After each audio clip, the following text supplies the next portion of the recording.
trust me, come with a real. He hip in the front seat, get my meals, I'm gunning for the money. Money in the bank, coming with a dank, skrilling in the tank, rolling with the gang. You sitting out on the sideline tripping, I go to the hole with the rock like Pippin. Yeah.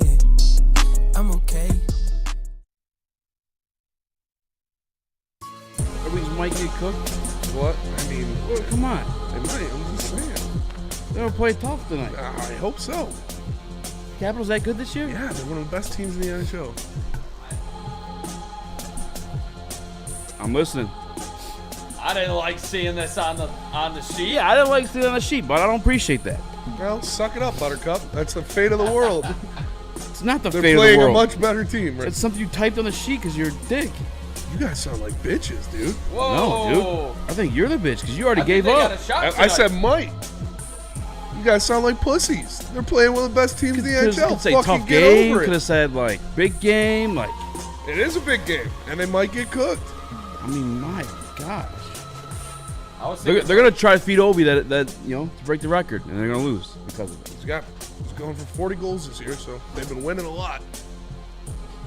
They've been lose. doing it all year. It's not like they're just gonna start doing it more now. Just saying. Nick, revenge spot for the Red Wings after choking away the last game against the Capitals. I think they can get it done tonight. Obviously, they are underdogs going up against one of the best teams in the NHL, but we got a lot more to lose right now than the Capitals do. Let's see if they play like it tonight. see, I hope so. Yeah, let's see. he did a good job at it. Let's see. MSU canceled spring game. Yep. It's all the negativity. MSU canceled their spring game because they can't afford for players to get poached off their team. Like what? People are just recruiting from spring games. Yeah.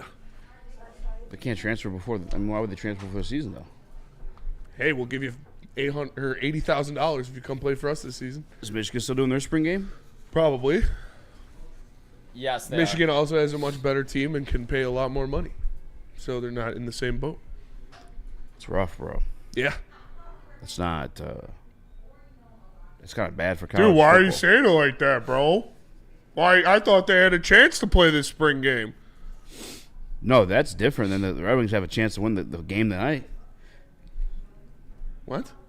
That's different. The odds are different. The Red Wings actually have a chance to win. You are like literally just they're not having. They're not spring having a game. game, no. And the odds for the program is they're not, not up. Why would you say that? That's what's happening right now. You Exactly. got to be ready to play. Yeah, it sucks, dude. Spenny sounds worried. I absolutely am worried. Michigan State football is poverty. They need to be better. Who do you think you lose? Huh? Who do you think you could lose? I don't know. Anybody? Literally anybody? Who's like the most? Nick Marsh? Hey, they see Nick Marsh moss somebody 3 times. Dog, They I say, cannot believe he stayed. Here's $250,000 to come play for LSU this year. I'm gonna be 100% honest. I'm like blown away that he stayed. Yeah. They must have given him a bag. They must College have. football, college sports is just wild right now. Speaking of dog ass receivers, They ruined my sport. Kyron Lacey. Someone told me he beat his case earlier. I never checked on that actually. Yeah, so Kyron Lacey, the wide receiver from LSU, stud wide receiver, he's like for sure locked to be a first rounder. I don't know if you guys know this now. He hit and killed an old guy Yeah. in a car accident, and then he ran away. He drove off. Yeah. I gotta make sure this is true. But yeah, someone during a live stream with Dose Dion earlier said that Kyron Lacey beat his case. Eagle. That's crazy. Where does he get? Eagle? Yeah, probably. Also, immediately. Immediately going to be an Eagle. Sucks. And he's going to be a Pro Bowler. So, like, situation like that, I love Brad. Respect Brad. You gotta get good players in here, man. I mean, yeah. They do. And they do get good players in here. But this is a kid you're gonna be able to grab him like the third, fourth, like. They won't. Oh yes, you will. The Eagles are going to take him. No. We're not The gonna be first able to. round, second round. Second round. Nah, dude. This guy's going third or fourth round. He also has no testing numbers either. As of the latest information, up to March 18, 2025, there's no definitive resolution reported regarding Kyron Lacey's legal case. So that was false. Kyron Lacey's a D1 crash out, says Steve. It's true. It's true. If he gets to the NFL, though, he'll probably be really good. Is he a crash out? I mean, he crashed. Okay, someone died. I know. I'm sorry. What are we doing? You brought it up. I'm just saying the last guy to. I don't want to go there. We're gonna drop it. Yep. We're gonna drop it. How about that? Pistons won a game. Pistons won a game. Pistons Positivity. Tell us about it, Chris. dominated that game. I mean, what is there to say? I mean, jump ball to the end of the game. It was over. We give him a chance, and he says, "What is there going to say?" God Don't touch me, I'm sizzling. I mean, really? Do we have like some amazing takeaways from this game when they just looked levels better than this team that's bad? I mean, Fontecchio's back. It's good. All right. See, this is why. This is the dangers of a dominating performance is that you run away with takeaways like this. This bench guy is actually really, really good. He was kicking ass. Fontecchio's back. Dude, I'm 2 for 2. Nah, Garbage can but- lefty. I'm just saying. Love to see it though. That's cash and money. Love to see a good dub for the Pistons. They needed one after a couple Hitting close layups. losses, so Don't feels touch good. me, I'm sizzling. Just can't really take away too much from it. Good dub, good bounce back. Team needed it. Team responded to JB Bickerstaff going out there and fighting for them. So you love to see that. Fontecchio's absolutely back. You love to see that. Ron Holland looked good, man. The step back he hit was pretty nasty. I'm really excited to see what Ron Holland can become as an NBA player. He has unlimited potential, dude. But What do you guys think he's grown the most throughout the season? Just honestly awareness.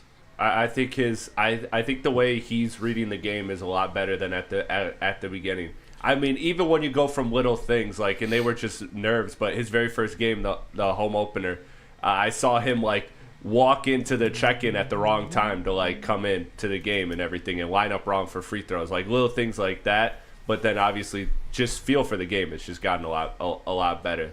That's what I've seen. Well, what do you think of and Stu blocked him right back afterward, but the dunk before was insane. yeah, I mean, Zion being That Zion. was- Stu also blocked him twice at the rim. So It was Eat a fuck, dick. it was like he was climbing stairs. That was crazy. Yeah, why don't you He just- pay for sex more, Zion? Yeah, I guess so. He's come on lately though. He's doing his thing. Yeah, So I'm happy for him. fuck him. But that was an insane dunk. Shout out to Stu for not being Shout scared. out. Which you knew he was gonna. He was his what he mentality does. regardless. That's what he but does. the very next possession, fuck you. Like, let's try it again. Yeah. Round 2. That's what he does, Fight. man, and that's what's going to happen when you are the best rim protector in the NBA. That means you have to protect the rim a lot, and that means you're going to go up every single time, and you're going to get got a few times. That's what happens. Like, people get got. Ben Wallace got, Shaq got, Dwight Howard got. Like, it happens. You just got to bounce back. Goldfish mentality, and we saw that, obviously. Literally the next possession, Stu met him at the Picture rim. big ass Stu as a goldfish. Goldfish. You got like a big-ass goldfish. You got like a reggae rap track out, unreleased, not out, unreleased. They say all the Pistons say all he does is listen to reggae. Stu probably gets cooked and listens to reggae. If he didn't, you know how many people would be murdered by now? Yeah, that's Yeah. true. If Isaiah crash if Isaiah Stewart didn't visit, Penjamin Avenue, Yeah. we'd probably kill I mean, this guy is like middle of the game against the Pacers. yeah. Fucking doing the gun at him. Talk about insane. a crash out. Kyron What is- Lacey. Also Wait, the guy what that is got it, that- by the way, about the Pacers that just makes NBA players want to just point guns at them? Remember, Ja had the incident too. Was and it that the Pacers? Yeah, that was the Pacers. funny. Yeah, like You want to know what it is? And all due respect to him, because he can ball. But like Halliburton's a little bit like he's kind of he sucks. cornball. Cornball. yeah. Halliburton is So- absolutely So when a a cornball's cooking you and talking shit, it's 10 times more likely to Miles crash Turner out. plays with Legos. Yeah, you just Like got that- cornballs in the court. And they play in Indiana. The whole team, Beating the the whole shit out of city you. is corn. It's Literally. corny. Fuck, dude. I hate the Pacers. They used to be tough, though. We thought you were bad. You're not bad. You're not nothing, dude. Fuck the Pacers. I'm sick of the Pacers. Yeah, dude. If we had, I'm not inciting it, but if we had in our Pistons Pacers brawl, it wouldn't be a brawl. It'd be a massacre. It'd be a massacre. Absolutely. I know you talked about the dunk Isaiah there. Stewart would be so hyped. If there's another Malice at the Palace, Isaiah Stewart would be so hyped, dude. He probably asks Ben about that all the time. He's like, so like, what was it like Yeah. trying to live through? What were you gonna say, Nick? I thought the Stu block was the best highlight of the game because it led up to the Cade alley-oop. Yeah. That was a big play. It's so nice to see Cade getting up and like throwing it down again. I feel like we hadn't seen this in the past. That really, shin injury, man. He's got healthy legs. I don't know what else When it comes to Ron Holland, I feel like he's not forcing it for the first time. I do think he's picking his spots well. He's looking to attack and absolutely annihilate the rim when he does. And Fontecchio, 66% the last 5 games on He's back, base. Nick. 66% last 5 games. He's back. He's back. That is insane. I like what I'm seeing from Tech. If he can stretch the floor, could give us another layer to beat one of the good quality teams in the playoffs. I loved what I saw from the Pistons last night. Techie got an AR. Like you showing school shop? Big body. Hellcat, wide body, shit, yellow like a school bus. Smash the like button if you guys haven't already. Be a friend, tell a friend, share the stream. I forgot to tell you guys, if you haven't watched the show before, I'm Eazy, this is Spin More Racks. Hi. Young Chris, Nicholas Koloff. He also goes by Spinny. I do. Yeah. Don't Mr. call me Do Shirley. Anything for $1 million. You know? Not anything. Pretty much anything. Yeah, pretty much. It's not Mr. Do pretty much anything for $1 million. damn near anything. Damn near anything for the $1 million. Cade played piss, and I think he needs to keep that energy, says Denver Blair. Yeah. Tech 19 needs to stay consistent. Shout out Tech 19. UN player build MSU building with Legos. What? I don't know. Just trying to UN talk players shit. build with MSU buildings. I don't get what I don't know what he's trying to say right there. I don't know. He tried. Keep trying. Just gotta get back on that horse. Maybe next time it'll land. Yeah, good job. We do have a special guest coming on later on the show. We have John Kosko from PFF joining the show. He initially was introduced to the show as an op because he had ranked the Detroit Lions below the Chicago Bears. He was an op. Which he was. No, actually, he wasn't wrong about it. Crack, I got an A on. He wasn't wrong about it. That's the way things played out. But now he's a boy, and now when I ask him, DJ Reed, what we cooking with? Terran Arnold, year 2, what we cooking with? Mm-hmm. He also is a student of offensive lineman. Studious of offensive lineman. Astute. So you just don't know that word. You're stupid. You're dumb. Astute. He's astute. I know what astute is. Do you? I don't know. You're struggling over there. Just gotta get back up on that horse. Shout out to that Penn Franklin, boy. I was in the real deal in the car before I was on here. Nick saw me in my car. Just Dude, I had the window. This was one of my favorite days of the year so far. Yep. I was driving back. I haven't worn a coat all day. Rolled the windows down, ripping the pen, banging some scissor, cruising down Woodward. It was just felt great. Can't wait for summer. I love summer. Sensational. I know we said this before. Any of these fuckers out there going, oh, winter is better than summer. You're lying to yourself. It's not true. You don't believe it. Nobody does. Summer is by far better. So I'm happy for that. And shout out to Spenny's Alien Bride in the Woodward Sports Chat. They said they also call me the master, or they also call him a master mounter. It's true, they do. Master Mounter? Master mounter. Twitch TV/SpenMoreX. Check it out. Oh. Shout out to Spenny's Alien Bride. Shout out. All right, let's take a break, collect ourselves. I got a little closer today to join the I'm not joining you fucks. Let's be clear about that. But the anti-Brad army that seems to be growing day by day. Shit. She's got some more ammunition with a re-signing with a certain edge rusher / defensive tackle. We'll talk about when we get back. But You Feist, didn't like that? tell us about Planet Fitness. Planet Fitness, the home of the judgment-free zone where everybody can get a full-body workout in 30 minutes. All memberships include fitness training. You get all that for just $15 a month. Or you can upgrade to the Black Card and get use of amenities like hydro massage, total body enhancement, access to over 2,500 locations worldwide. Join the in-club or online at PlanetFitness.com. Planet Fitness, where your fitness is essential. Listen, I'm not sure who, but somebody let the Tigers get hot. The Detroit Tigers are locked and loaded for another great summer in Detroit. And it all starts downtown at the biggest home opener party in the city. Join Woodward Sports at Grand Slam Festival as we take over the Detroit Opera House parking lot. A big-ass tent for a big-ass Detroit party. Get your tickets now at GrandSlamFestival.com or follow Woodward Sports on X and IG for your chance to get in for free. Party across from Comerica Park and hear the roar as the Tigers take the field for the first time in 2025. DJs, food trucks, bartenders, live broadcasts, and more. See you for the Tigers' first home game of the season, April 4th at the Grand Slam Festival with Detroit's biggest party animals, Woodward Sports.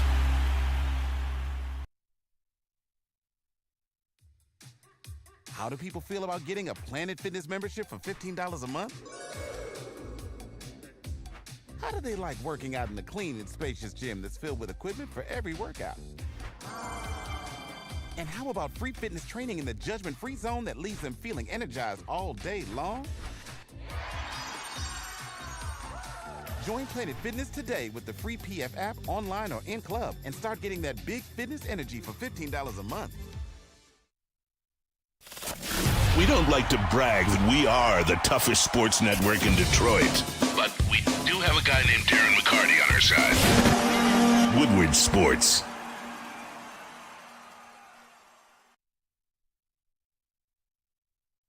If you are tired of your same old Detroit sports merch, So you got a new head shirt. on over to WoodwardSports.com. Click that shop you tab. went to They get school, yourself bro. some brand new merch, hoodies, tees, Yellow hats, hat. all that, all teams, Wow, all like a seasons. school The bus. best Detroit sports merch lives right here at Woodward Sports. Go cop some today.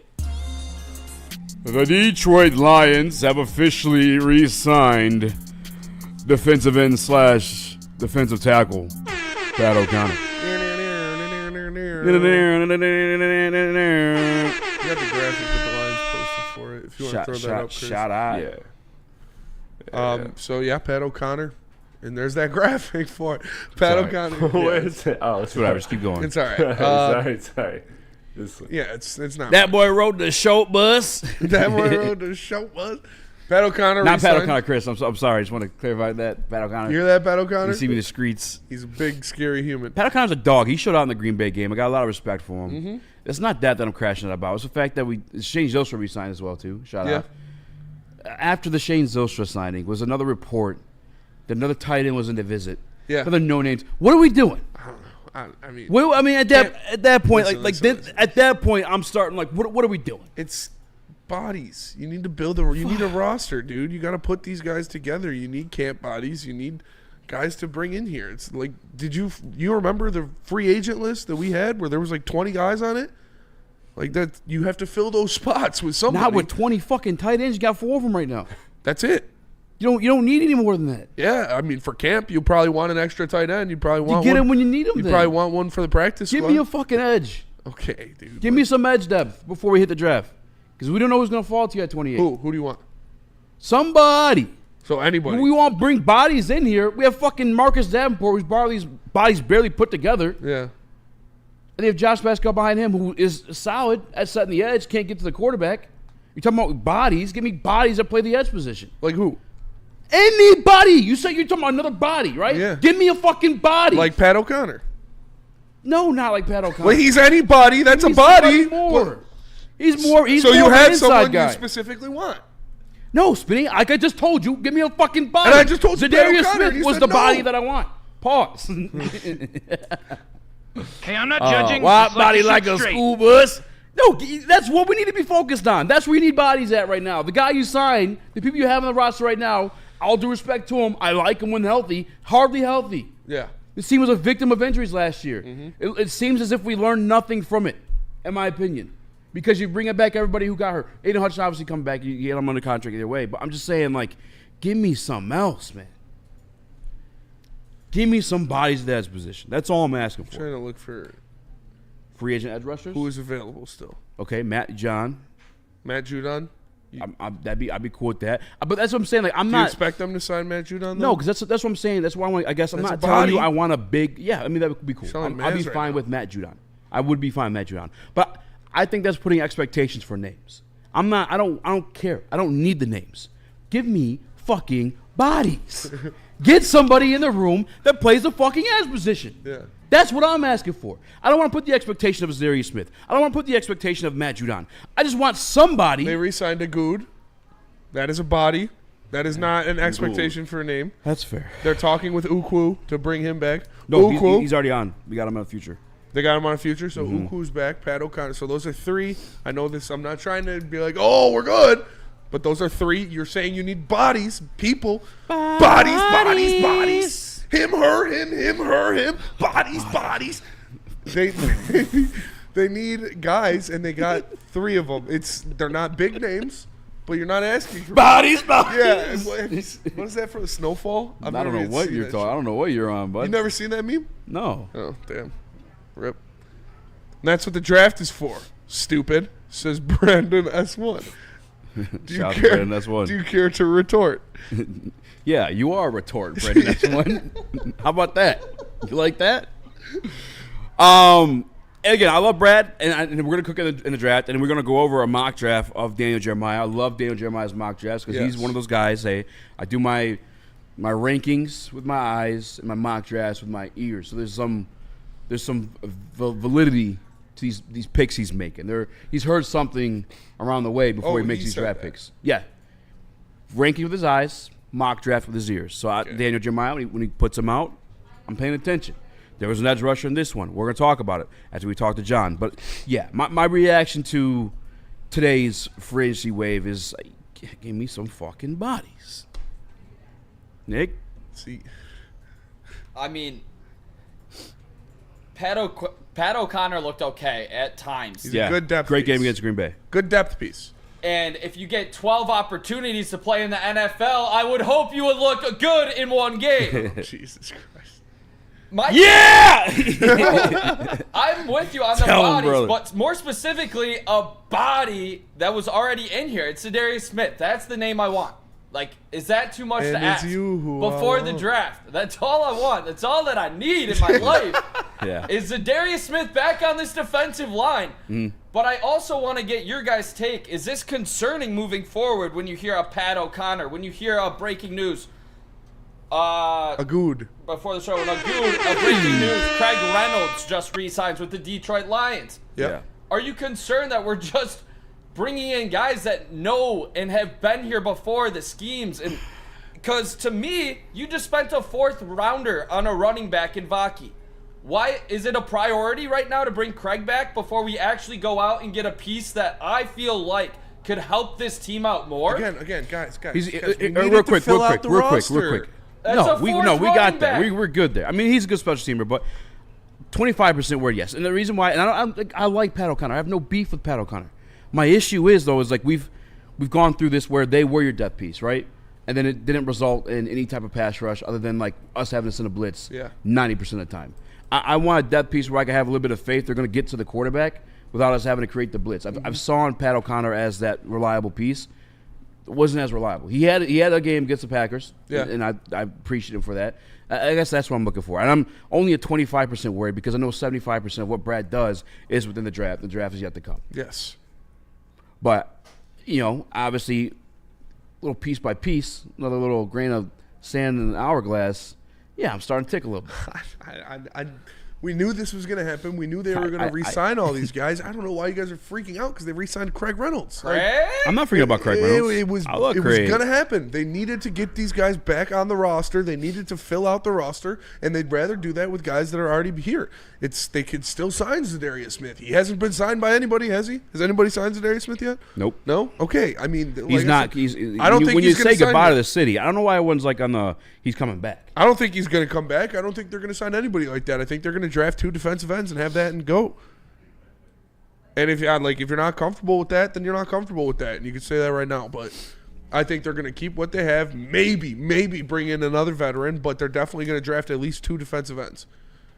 You don't know that, brother. I mean, Brad Holmes tends to do that a lot, where he doubles down in positions that he needs a You don't even know he's drafting defensive end. He's go BPA. I'm 1,000% positive Brad Holmes. Little Kyron Lacey. I'm 1,000% positive Brad Holmes is going to draft a defensive end within the first 3 picks, at least one. I will bet my life on it. Well, you'd be a dead motherfucker. You don't think that's going to happen? Nah, I'm just saying you can't bet it. Do you think that's going to happen though? Because we're here to give our opinion. He better do it. Yeah, there's a lot of good edge. There are a lot of good edge guys in this draft class. I think you got to go defensive tackle as well. I think I would go edge DT. You don't know when Aleem's going to come back. Reader's on the last year of his deal. Yeah. I'm going big body Brad. High upside. Defensive end, defensive Brady tackle. got an AR. B-Rod has there to it come is. through this season. Alex Lopez says Muhammad next. If they re-signed Al-Qadim Muhammad. I would feel Muhammad is that a gave body? Me some. He gave me some. Yeah. Is that a body? Does that count for the body? Does that add to the body count? Yes. You putting Al-Qadim Muhammad on your body count? I just want reliable bodies, I guess. You know what? Fuck it. Give me the names. Give me the Judon on a 1-year, $6 million deal. Give me the Zadarius Smith. Judon's not going to happen. Give me somebody. Somebody. Not a body. Somebody. Yeah, I'm upgrading from the body to somebody. Okay. Give me somebody. If that's your point, I can respect that. I'm looking right now. Ain't a lot of somebody. No. Emmanuel Agba. Would that really make you happy? Yeah. That would make you happy? That'd be like, okay. No disrespect. We won the offseason now. We got Emmanuel Agba. No, don't try to kneel it over there. You're getting out of control. I'm just saying, like give me somebody that can get after the quarterback. We seen these guys be our fucking depth pieces, and they weren't cutting it. So yeah, give me somebody. Yeah, I mean, and they'll definitely look better with Aiden Hutchinson out there. Mm-hmm. I think El-Quadin Muhammad or Pat O'Connor or whoever all of them will have a better opportunity to get the quarterback if your $40 million edge is out there. I guess we're just operating like we won the Super Bowl. But in fairness, that we stayed healthy, I really think we could have. I do too. So, bullshit, because I had to extend this link that I did not send out to our guy John. I was going to ask you earlier, Spenny, What's up? when Eazy brought Who's on up your body count, Nick? the Eagles. Oh, there's fucking so many. No, that was a joke. There's Just this kidding. one guy. Oh, Jesus. All right, you're getting muted. I'm just kidding. The Eagles. You guys were talking about it earlier. Obviously, we keep comparing ourselves to the Eagles. The Eagles are making these moves. They just get Aziz in dirt cheap. Do you guys think the Eagles win the Super Bowl if Saquon doesn't go to them? Because we talked about their locker room, and we talked about a lot of players going to them and them getting a lot of people in the draft that may have some problems. But we also saw them the year prior have one of the biggest disasters down the season from like one of the biggest downfalls Their I've locker ever room seen fell apart. in the NFL. Like, that locker room fell apart. They got lucky with Saquon. Do you think we're overhyping maybe the Eagles? Or do you think they're just a whole different team now that Saquon, the leader's there? No, I think they have consistently for the past probably 5 years have one of the best rosters in football. Yep. And they put it together last year. They didn't fall apart. They got their coordinators. They got an MVP candidate in Saquon Barkley, and it was the perfect mesh of all things, and they took off. So, no, I don't think we're overhyping the Eagles at all. Their roster is insane. Yeah, the Eagles are dogs. They lost a lot of talent off that roster. Howie Roseman is fucking him. But, yeah, he's Timothy Turner. And when you win a Super Bowl, you can afford to have a guy like Azeez Ojulari want to take his 1 year risk with you. You know, we are getting some of those guys, but they're less than the Azeez Ojularis. You know,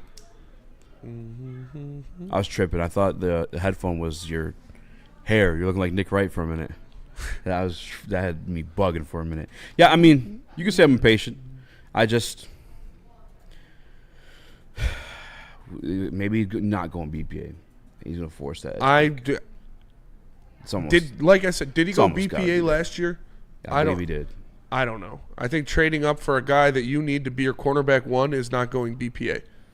I think that's going to get a guy you need to put on your team and start that year. And then he got another corner right after that. I mean, if you want to say that's BPA, okay. But I think when you make the move to go up to get a guy that's starting day one, that you needed to start day one, I don't think that's BPA. I think that's going to get your guy. And I think that's what Brad Holmes is going to do in this draft. And it's not going to be a reach because there are a lot of good edges and defensive linemen that are going to be around where he's drafting. So the only guy after him I'd say I would have taken probably Graham Barton.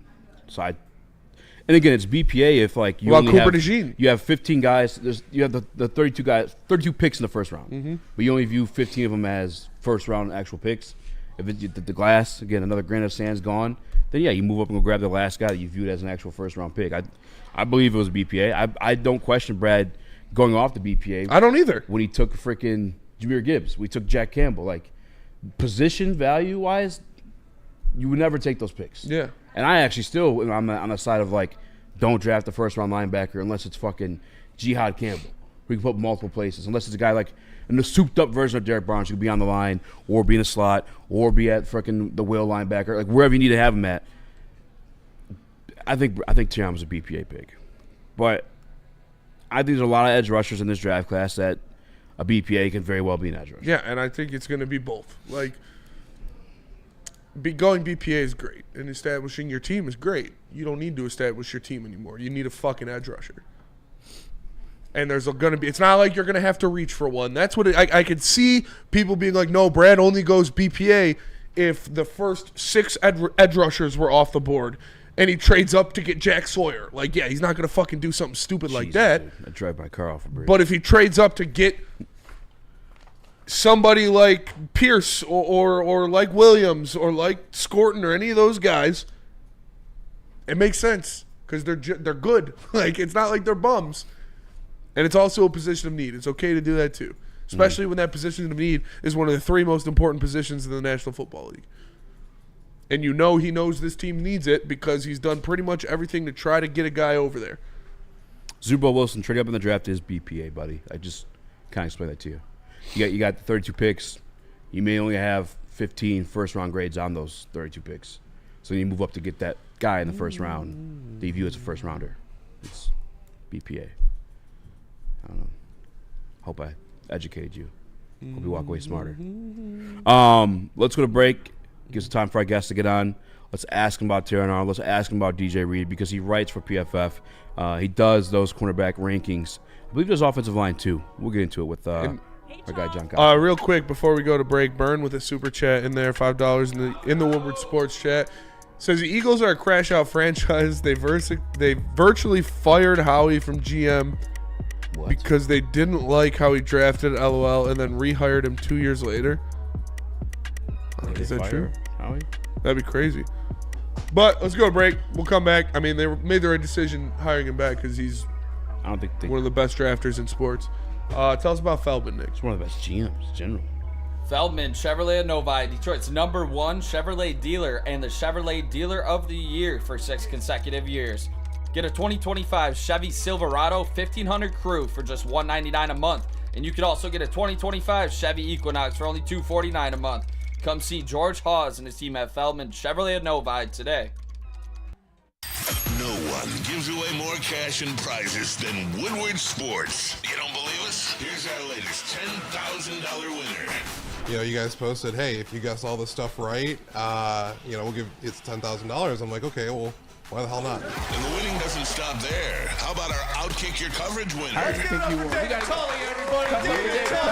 This guy's got a hot girl. Bigger prizes, bigger giveaways, cash, merch, tickets, and more. All from the biggest sports network in Detroit. No one does it bigger and better than Woodward Sports. Make sure you're following, liking, subscribing on Instagram, Facebook, X, and YouTube for your chances to share in the winning. From Detroit's #1 sports network, Woodward Sports.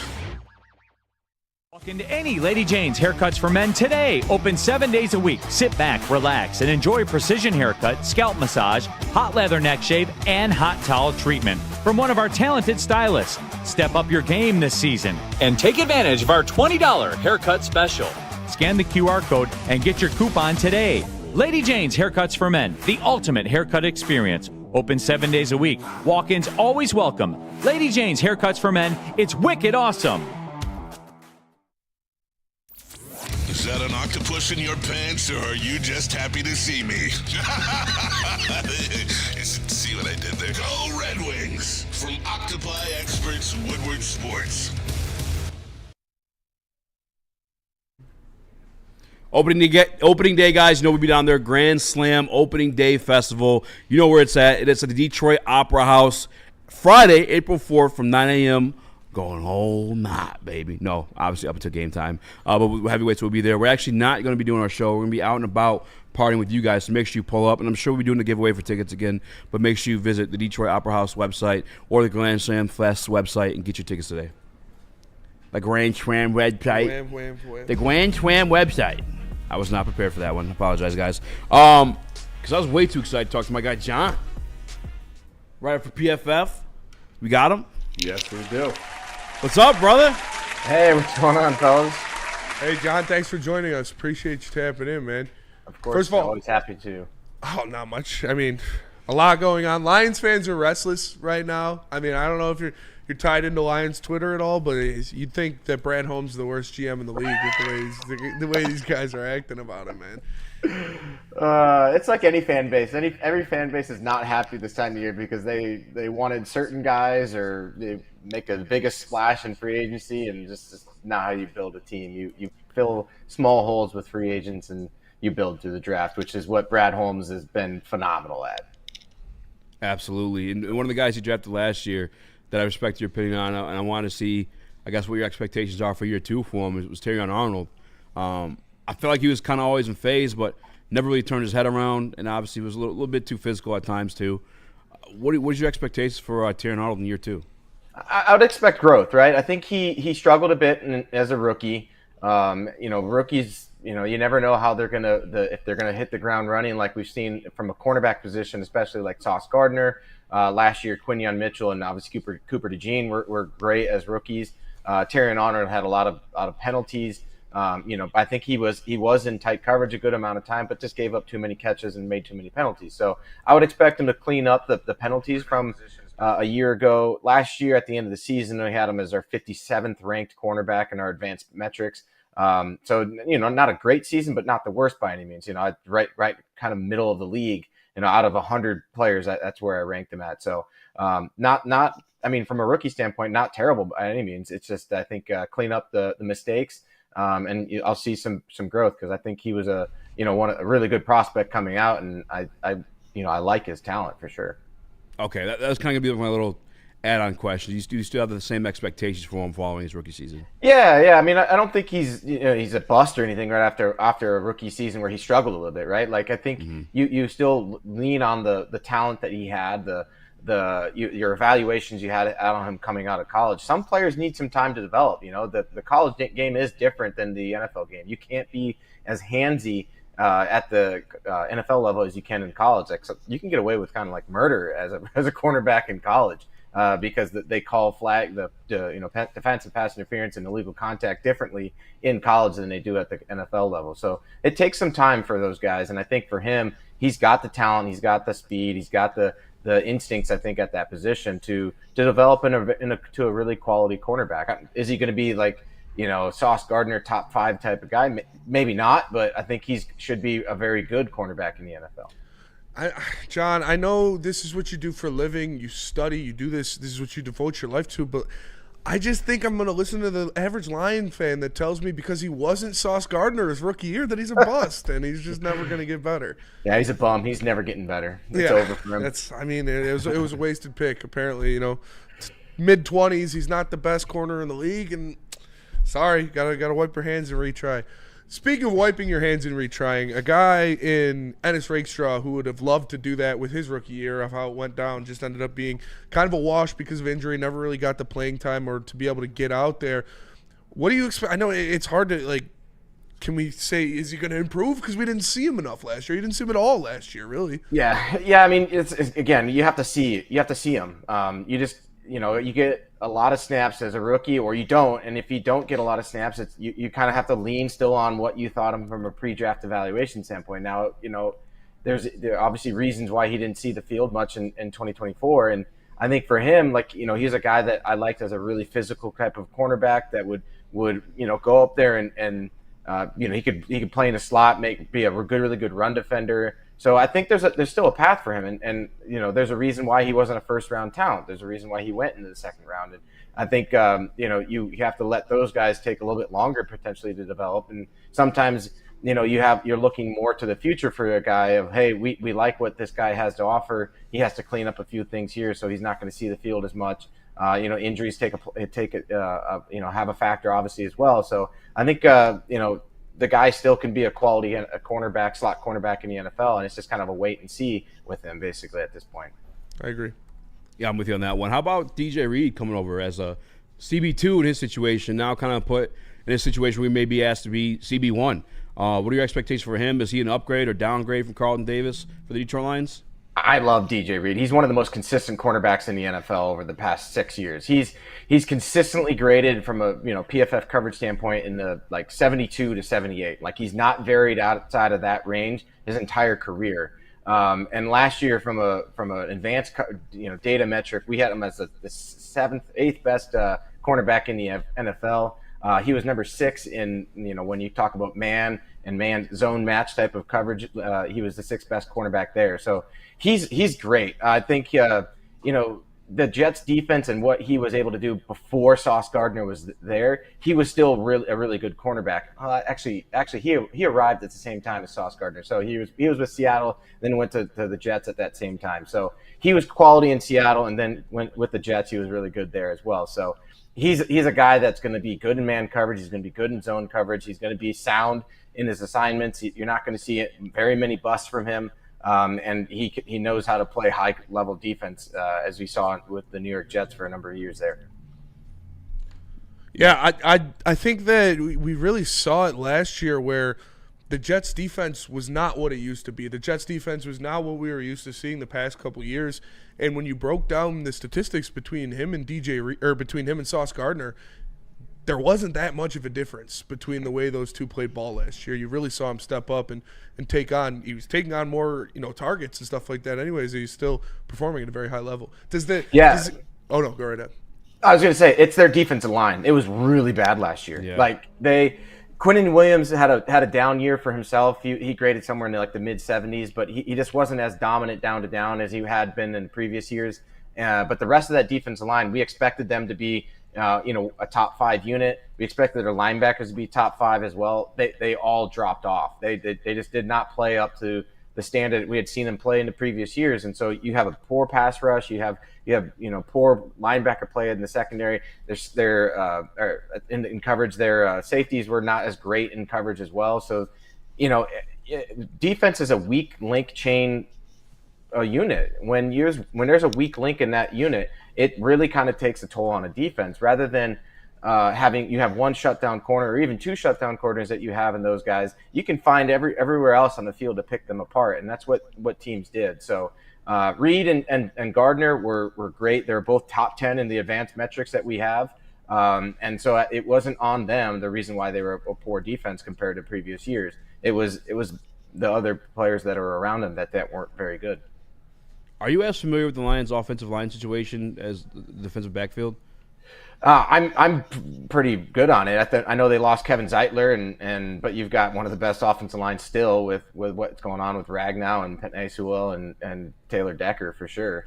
Do you think that's a spot they could add in free agency just for, I guess, a contingency plan? Because in my opinion, Graham Glasgow kind of had a bit of a downfall last year. I don't know if it was whether due to injury or just wear and tear of the 17-game season, but I love Mahogany. That was a home run by Brad Holmes in that draft pick. But it's the other side of the ball. I guess I really kind of concerned we lost Kevin Zeitler at. Yeah, I think there's some options for sure at the interior offensive line that the Lions can fix there. If you want to go into the second round, you're talking like maybe potentially a Tyler Booker that might be there for them in the second round. It's not a great class, I would say, for interior offensive line. But like if there's a team that I know that can find the gems in this draft, it is the Lions. They've done a really good job of drafting late, and I think Tate Ratledge out of Georgia might be a potential good fit there. But there's also some still potential like free agency options out there. I would have to look at the list, and I don't know it off the top of my head, but I think there's always some pretty cheap options that you can find that will good quality starting offensive linemen that can fit in those roles. And going back to the defense just for a second, looking at the cornerbacks of the Detroit Lions, and they're, I'll just say, vertically challenged when you look at their size. And that's what we were excited to see out of Carlton Davis last year, to bring a big, tall, long, physical cornerback that you could put on a guy that you play twice a year like Justin Jefferson. But now you've got Amik Robertson, Terrion Arnold, and DJ Reed. Is that any concern? Because this Lions team last year was one of the best in the NFL when it came to giving up red zone passing touchdowns. Do you think that could be something that teams could exploit now with the shorter stature of their cornerbacks?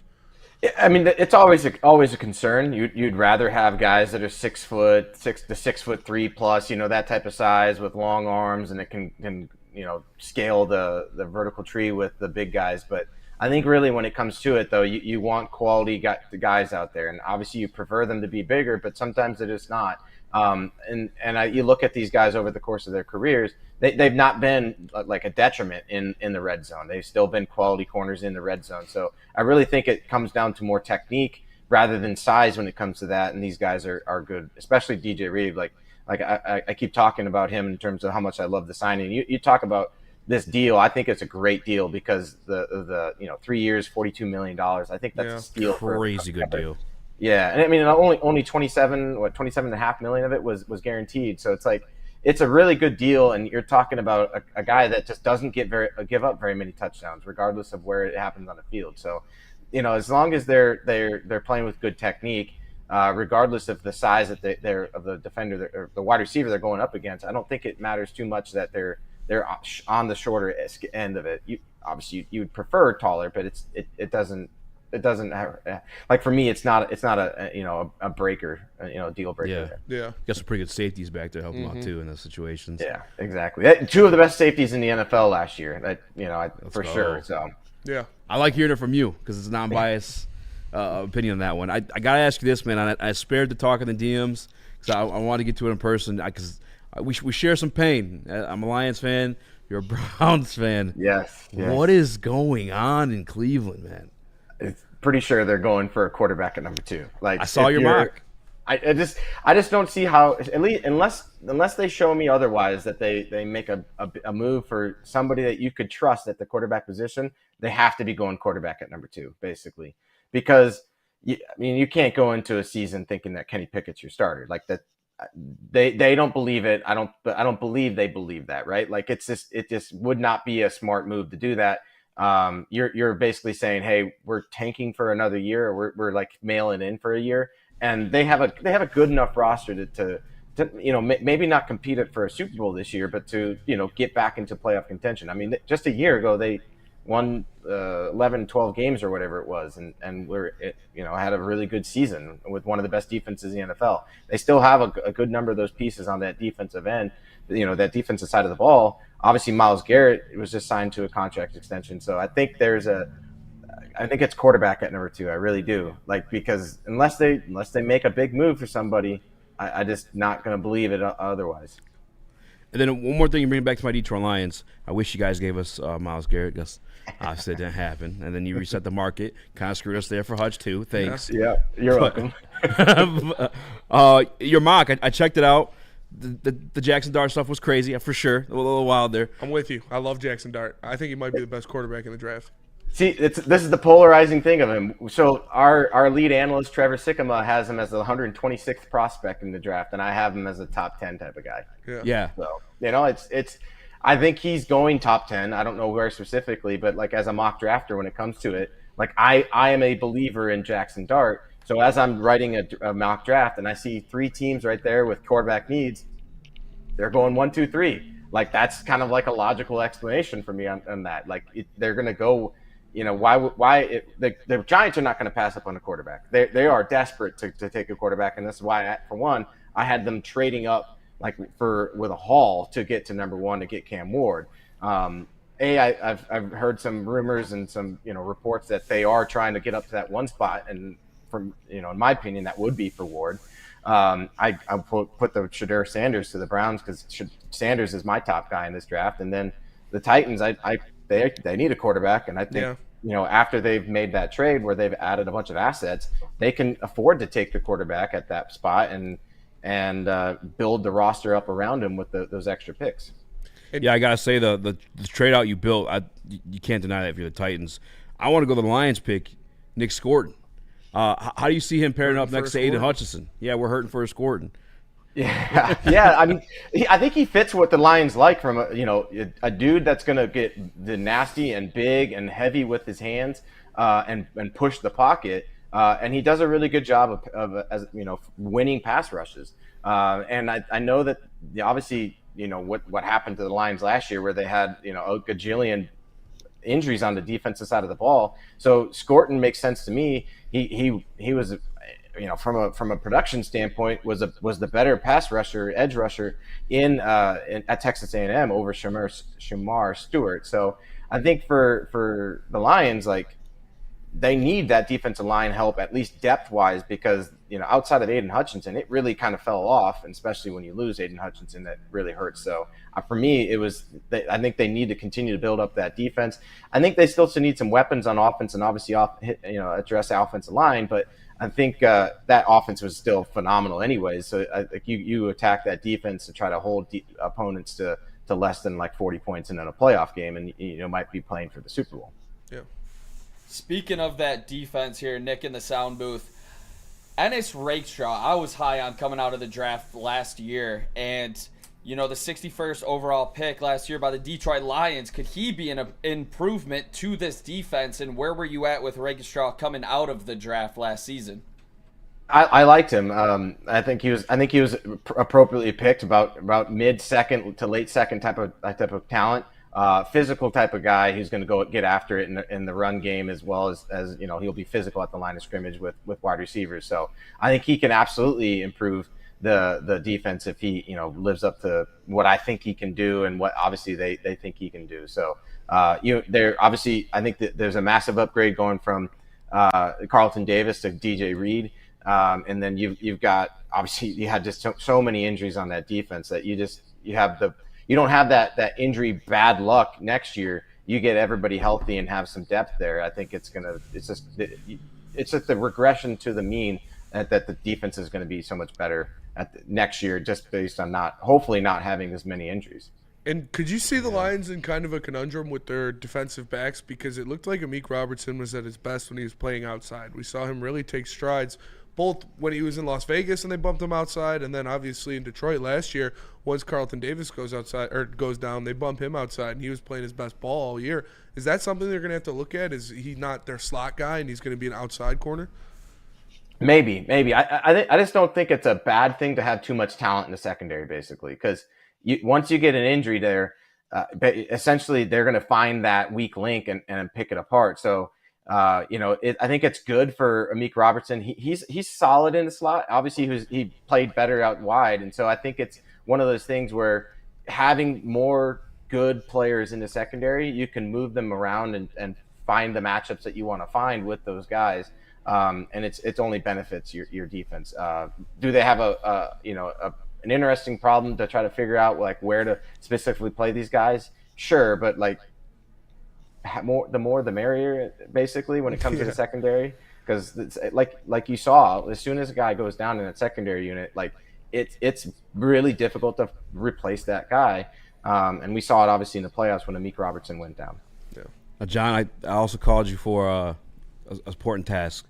I haven't been able to articulate it myself, at least not to everybody. And I understand there's different flavors for different folks, but I am a believer in Shamar Stewart. I just think that the traits, the get off, that's just something you can't really pass up on. People attack me with the 4.5 sacks. I need help in this department, man. Why is Shamar Stewart a top end edge rusher in this year's draft class? So, I mean, he's going to fly up boards because of what he did at the combine, right? I think if you watch the tape, you knew that he was an athletic kind of phenom. Did anybody expect him to maybe test out best ever in terms of athleticism? I don't think so. Maybe not, but I think for him there is concern, right? Because when we grade them and evaluate them, he didn't win his pass rush reps at a really high level. I think he has untapped potential that he needs to, when he gets to the NFL, to develop. We've seen it in the past when guys weren't as productive at college, and then they took a couple years and then figured it out in the NFL. We've seen that from Danielle Hunter. We've seen that from Rashawn Gary.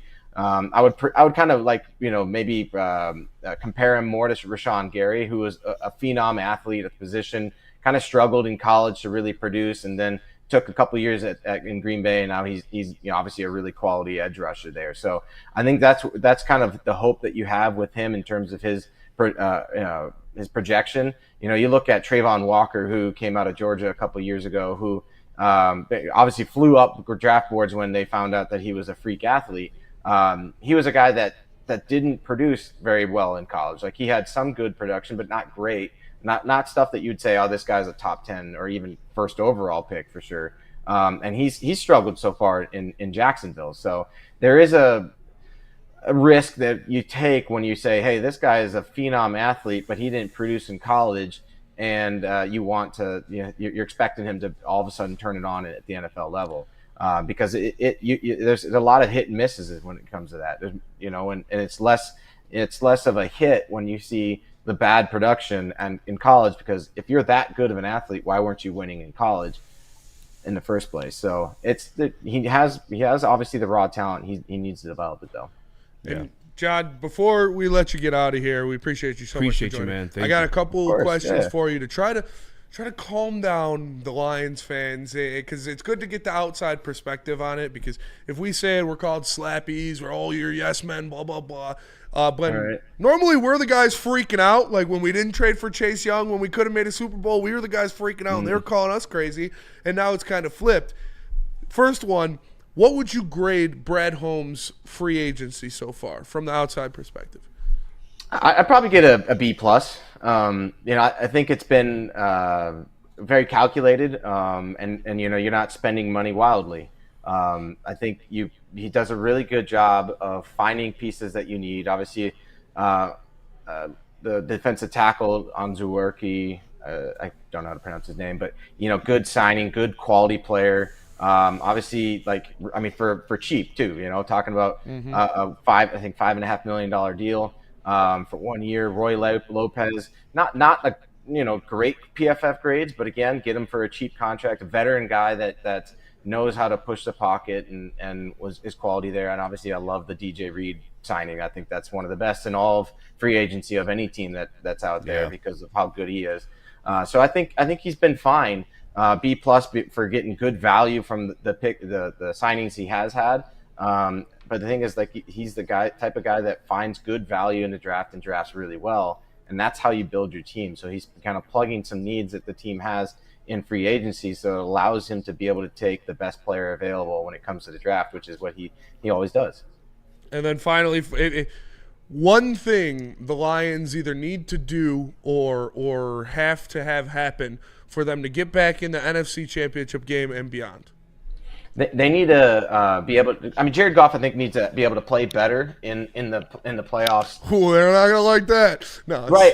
He's good, right? He's good, but I think he needs. There's another level he needs to get to when it comes to the playoffs, which is, and he has to be able to do it without Ben Johnson, and I think that's the biggest question for me. So obviously, everybody loves Ben Johnson in Detroit. Maybe they don't love him anymore because he went to Chicago, but he was phenomenal as a play caller for Detroit, no question about it, and he absolutely got everything out of Jared Goff and that offense that he possibly could.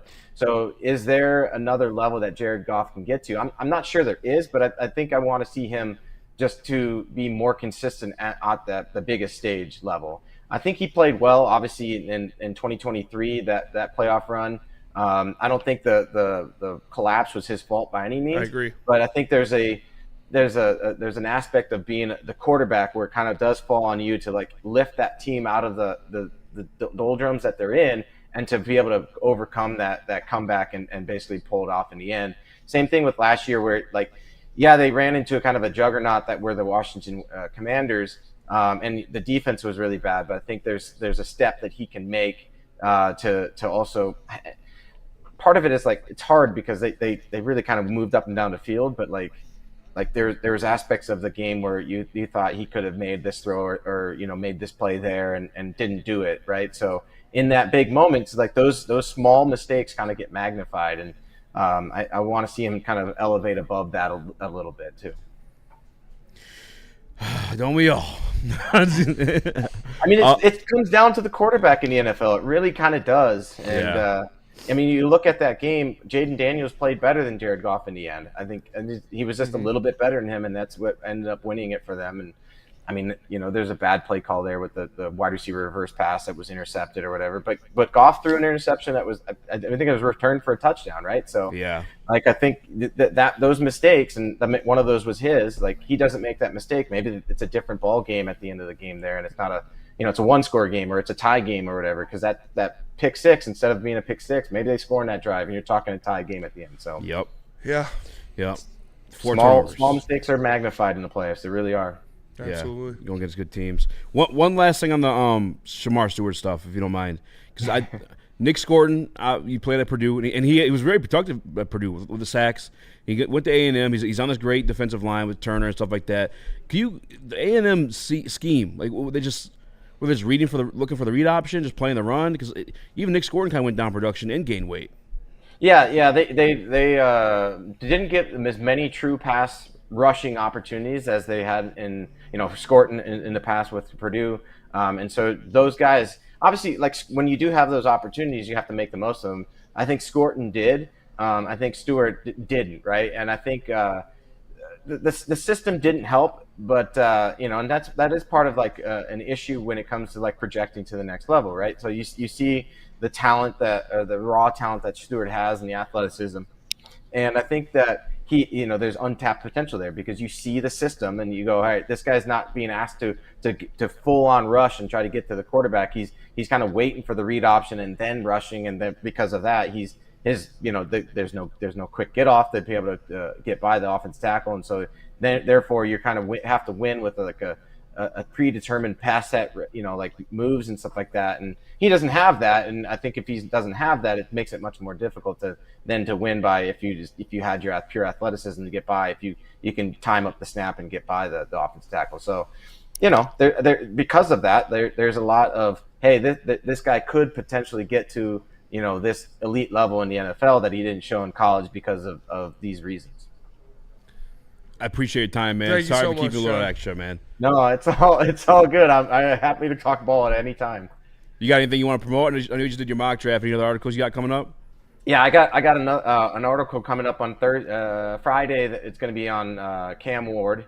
Actually going to come out on Thursday, so it'd be my Cam Ward article. So my third like kind of real big breakdown on a quarterback this offseason for the draft. So I've done a number of articles. So check out the article I have as why I say Shedeur Sanders is QB1, why I think Jackson Dart's the top 15 prospect in this draft, and then obviously I had my mock draft on that just came out on Monday. So check that out at pff.com.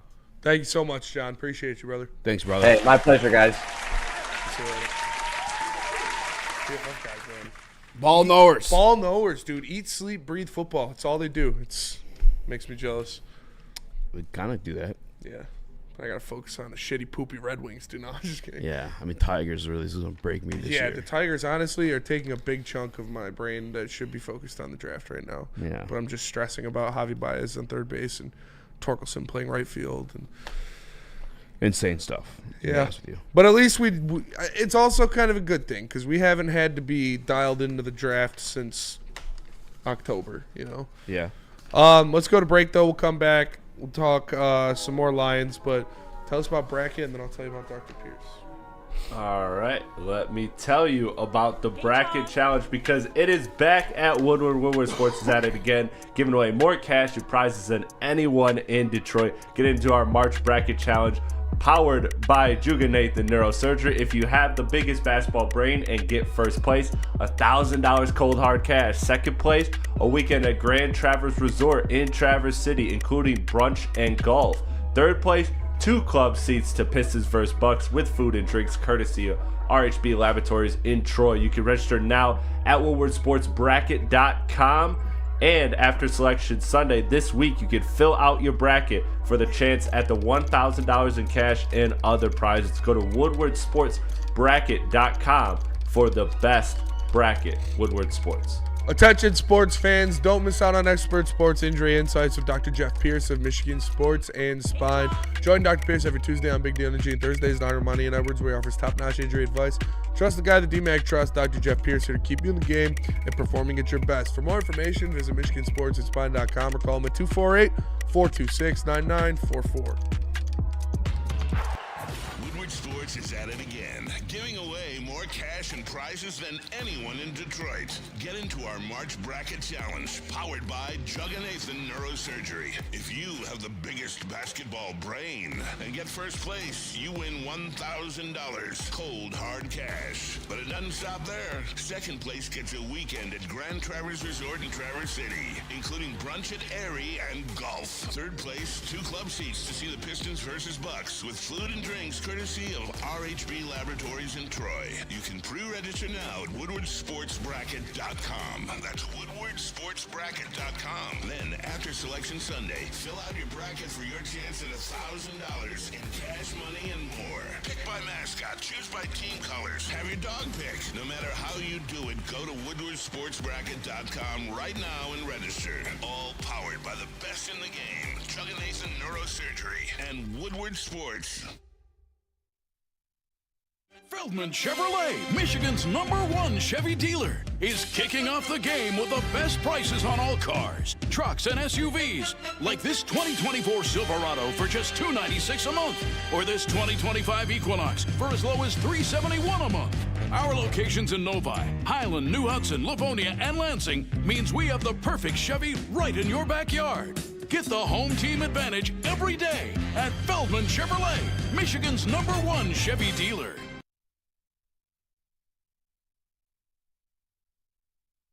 Stop searching for a vehicle and start finding one. Les Stanford Chevrolet Cadillac makes it easy. We harness the power of multiple dealerships and own the biggest selection of GM brands in the area to get you the car you need. With the Les Stanford Group, you'll have access to 4 different dealerships, providing you with more makes, more models, and more choices. We're connected to more than 1,000 vehicles, and with so many high-quality CPO vehicles available, you'll find new car quality at pre-owned prices. You can start and end your search at lesstanford.com today.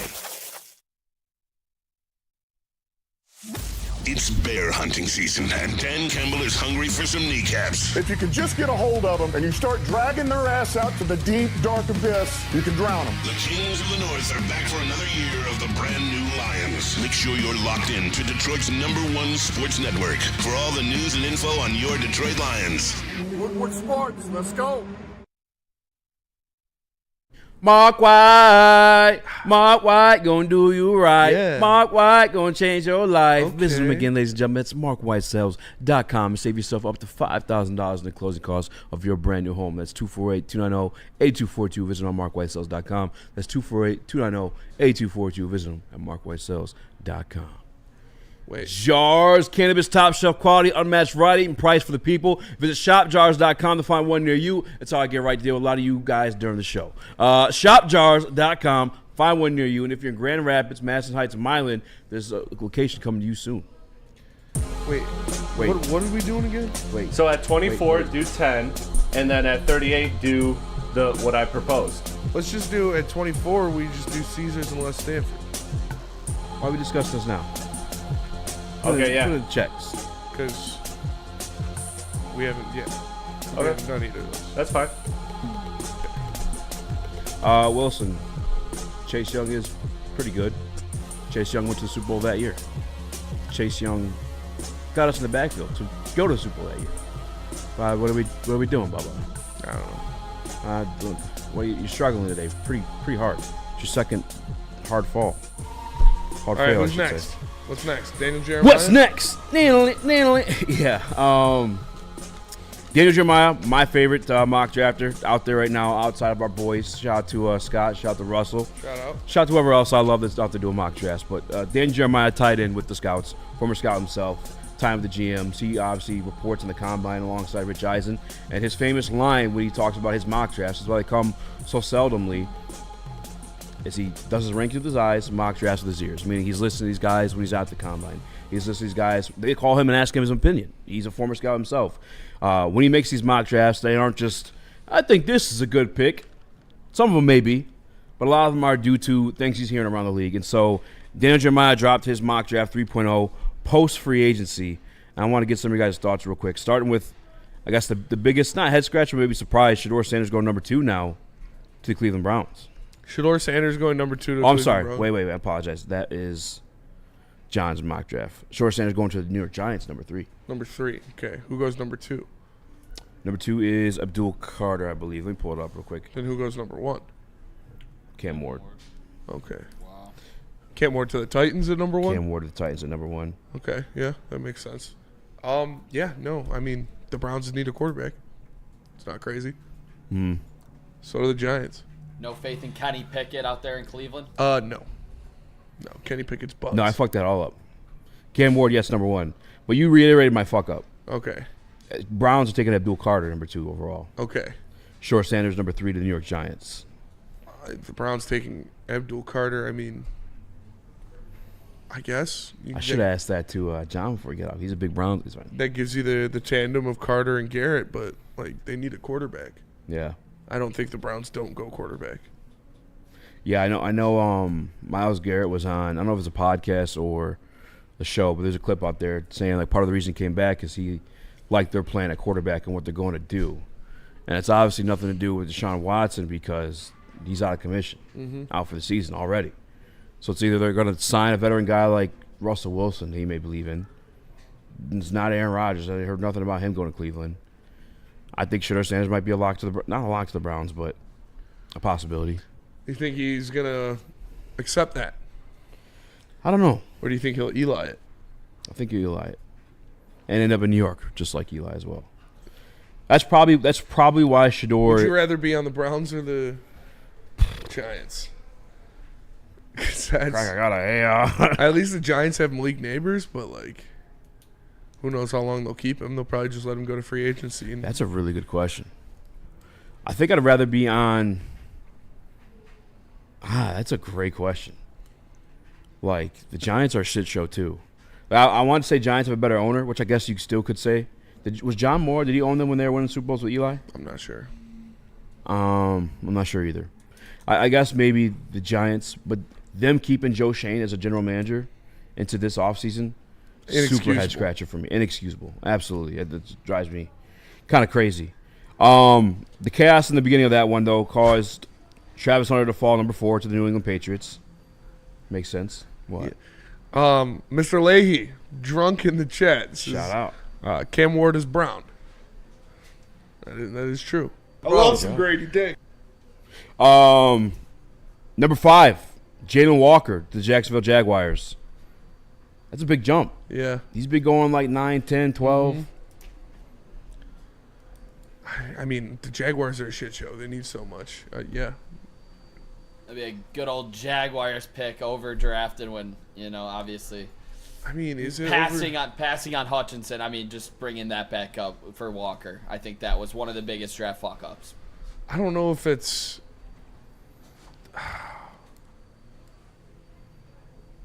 I don't know, dude. That's just say linebacker at the Jalen Walker from Georgia. Yeah. I mean, he's like an edge / but linebacker.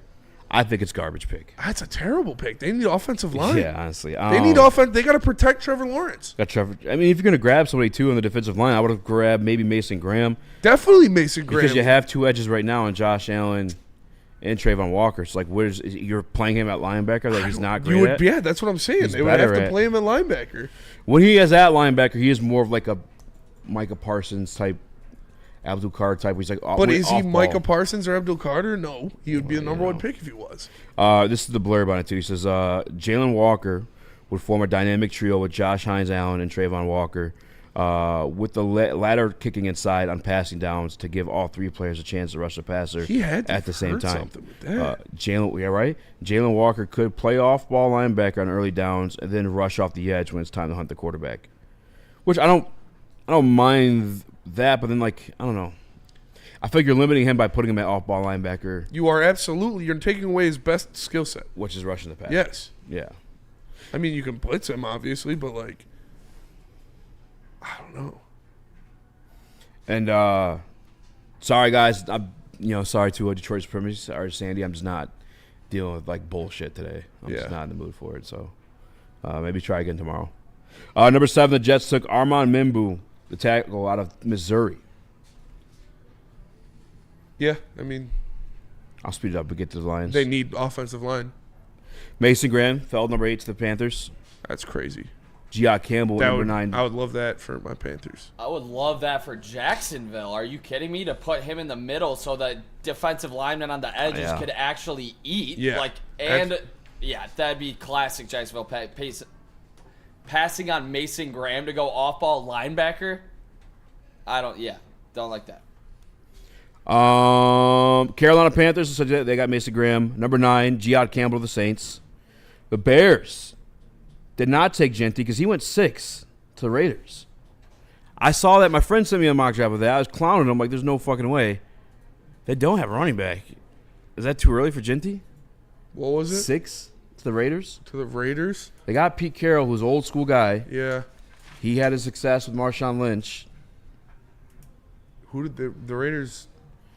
They can kind of grab whatever. They kind of need Smith, right? everything. Yeah, they got Geno Smith, the quarterback. They kind of need everything. So yeah, I don't think that's too high. Nick, Bijan went 6 last year? Bijan went 6.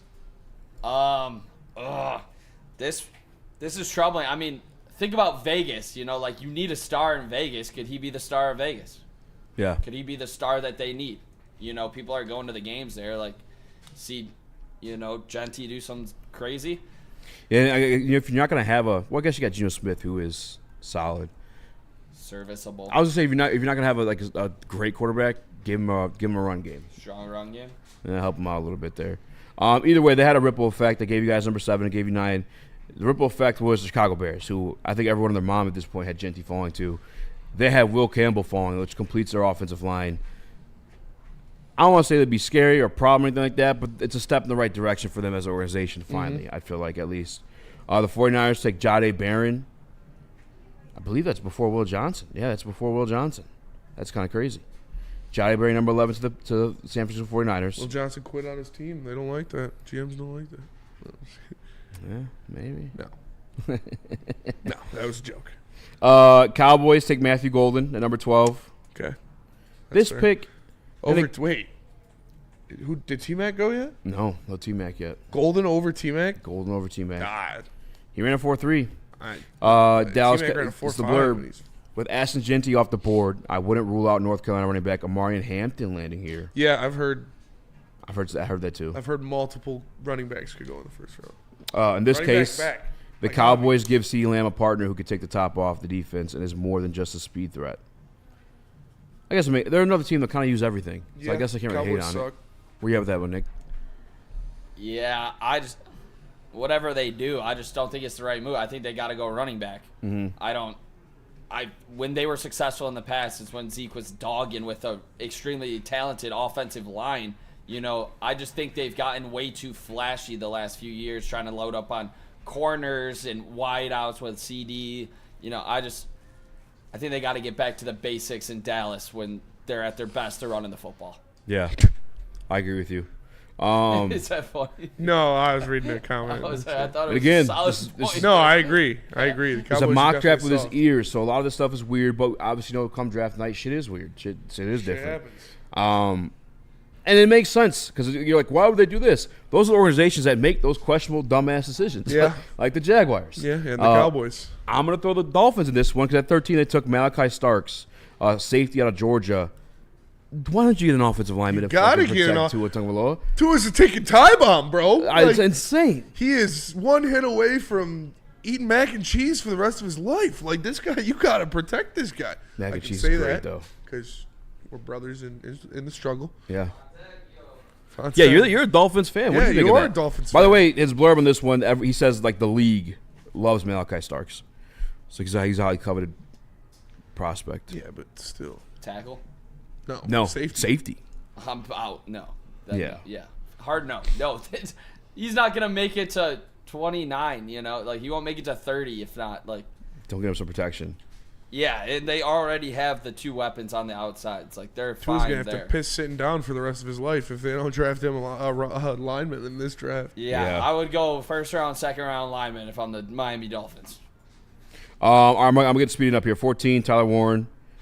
15, Will Johnson. 15? To who? Yep. To who? I'm sorry, I apologize. Atlanta Falcons. Falcons, Will Johnson. I like that. Yeah. Raheem Morris. A real no-fly zone, not Terrell and Okudah. Terrell and Johnson's actually. Jeff Okudah, a Minnesota Viking. Minnesota now. Viking, look out. By the way. He knows our plays. Yeah. That's a good spot for him. 15, that's kind of a fall, no? Kind of a slide? Yeah, for sure. It's injuries, and I would say it was the injuries. Yeah. And maybe he was, selling it a little bit, which we were not in contention for the playoff. Thank you for the ship, Will Johnson. I got no bad words to say about you. Shout out. No, shout out for the interception in the championship game, Will Johnson. Say it. No combine for him either. Too good for the combine, I guess. I don't know. I guess. I mean, that's how they're rocking these days. Will Johnson is an absolute legend at the University of Michigan. I don't care if he falls because took a couple games off. Cardinals at 16 with Gray Zabel. That one was interesting to me.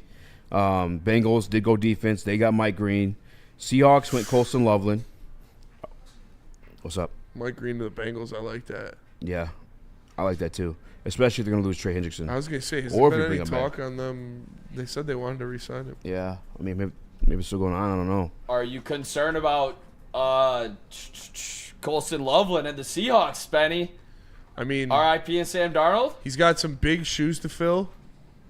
You know, Will Dissly, an absolute legend. So we'll see if Colston Loveland could fill those shoes. With Sam Darnold and the Hawks, with Cooper Kupp. That is Jackson crazy. Smith A lot of and these Jake Michigan guys, no combine. It's like somebody at Michigan must have told them, or if they're all really legitimately dealing with injuries, or they're all waiting for the pro day.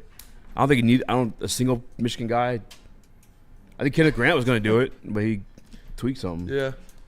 Either way, yeah, Seahawks. I mean, a lot of those guys were first-round picks. All of them were first-round picks regardless. Yeah, so they're just chilling, I guess. First round or the combine can honestly just hurt your stock at that point.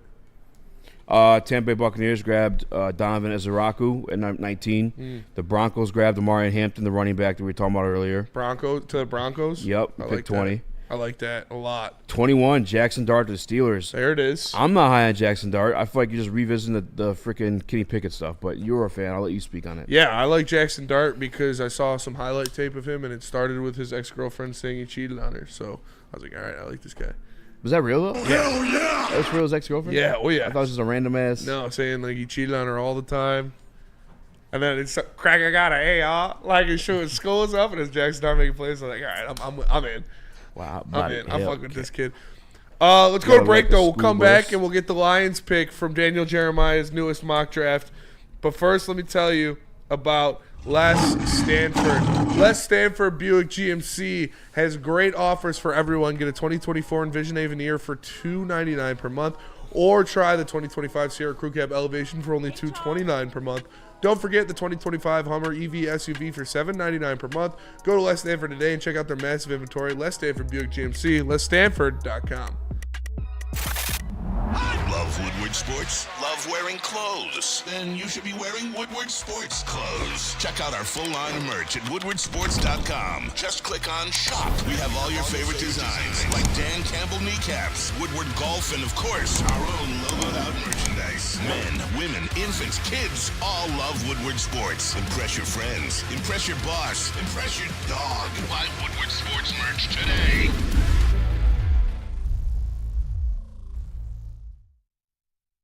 Walk into any Lady Jane's Haircuts for Men today. Open 7 days a week. Sit back, relax, and enjoy precision haircut, scalp massage, hot leather neck shave, and hot towel treatment from one of our talented stylists. Step up your game this season and take advantage of our $20 haircut special. Scan the QR code and get your coupon today. Lady Jane's Haircuts for Men, the ultimate haircut experience. Open 7 days a week. Walk-ins always welcome. Lady Jane's Haircuts for Men. It's wicked awesome. Has the best sports fans in the world. That's why they deserve the best sports coverage in the world. We are the Woodward Sports Network.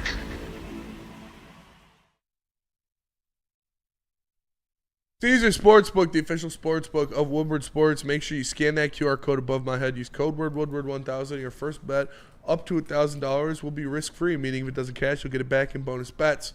Caesar Sportsbook, the official sportsbook of Woodward Sports. All right, we left off Jackson Dart with Pittsburgh Steelers 21. Shout out Steve Linemen for sure. He said shout out the astronauts making it back to Earth.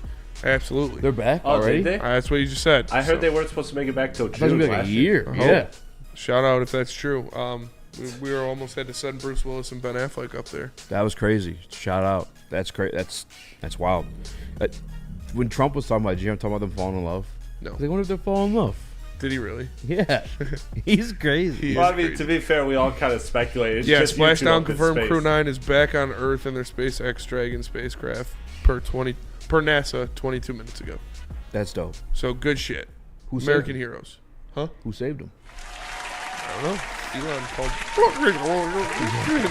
He called his cousin. Yeah, he called his Flunknard. Called his cousin Spock, and then they got him down.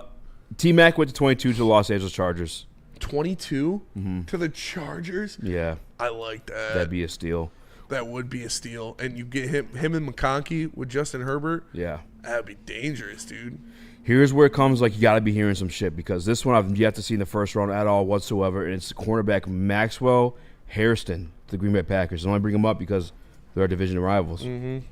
No clue about this guy. Where's he from? Kentucky. Ducky. It says it's not clear if Yair Alexander has a future in Green Bay, so the Packers turn to highly dynamic Harrison at cornerback. If you go vegan, we definitely didn't go to the moon in 69. Faked that for sure.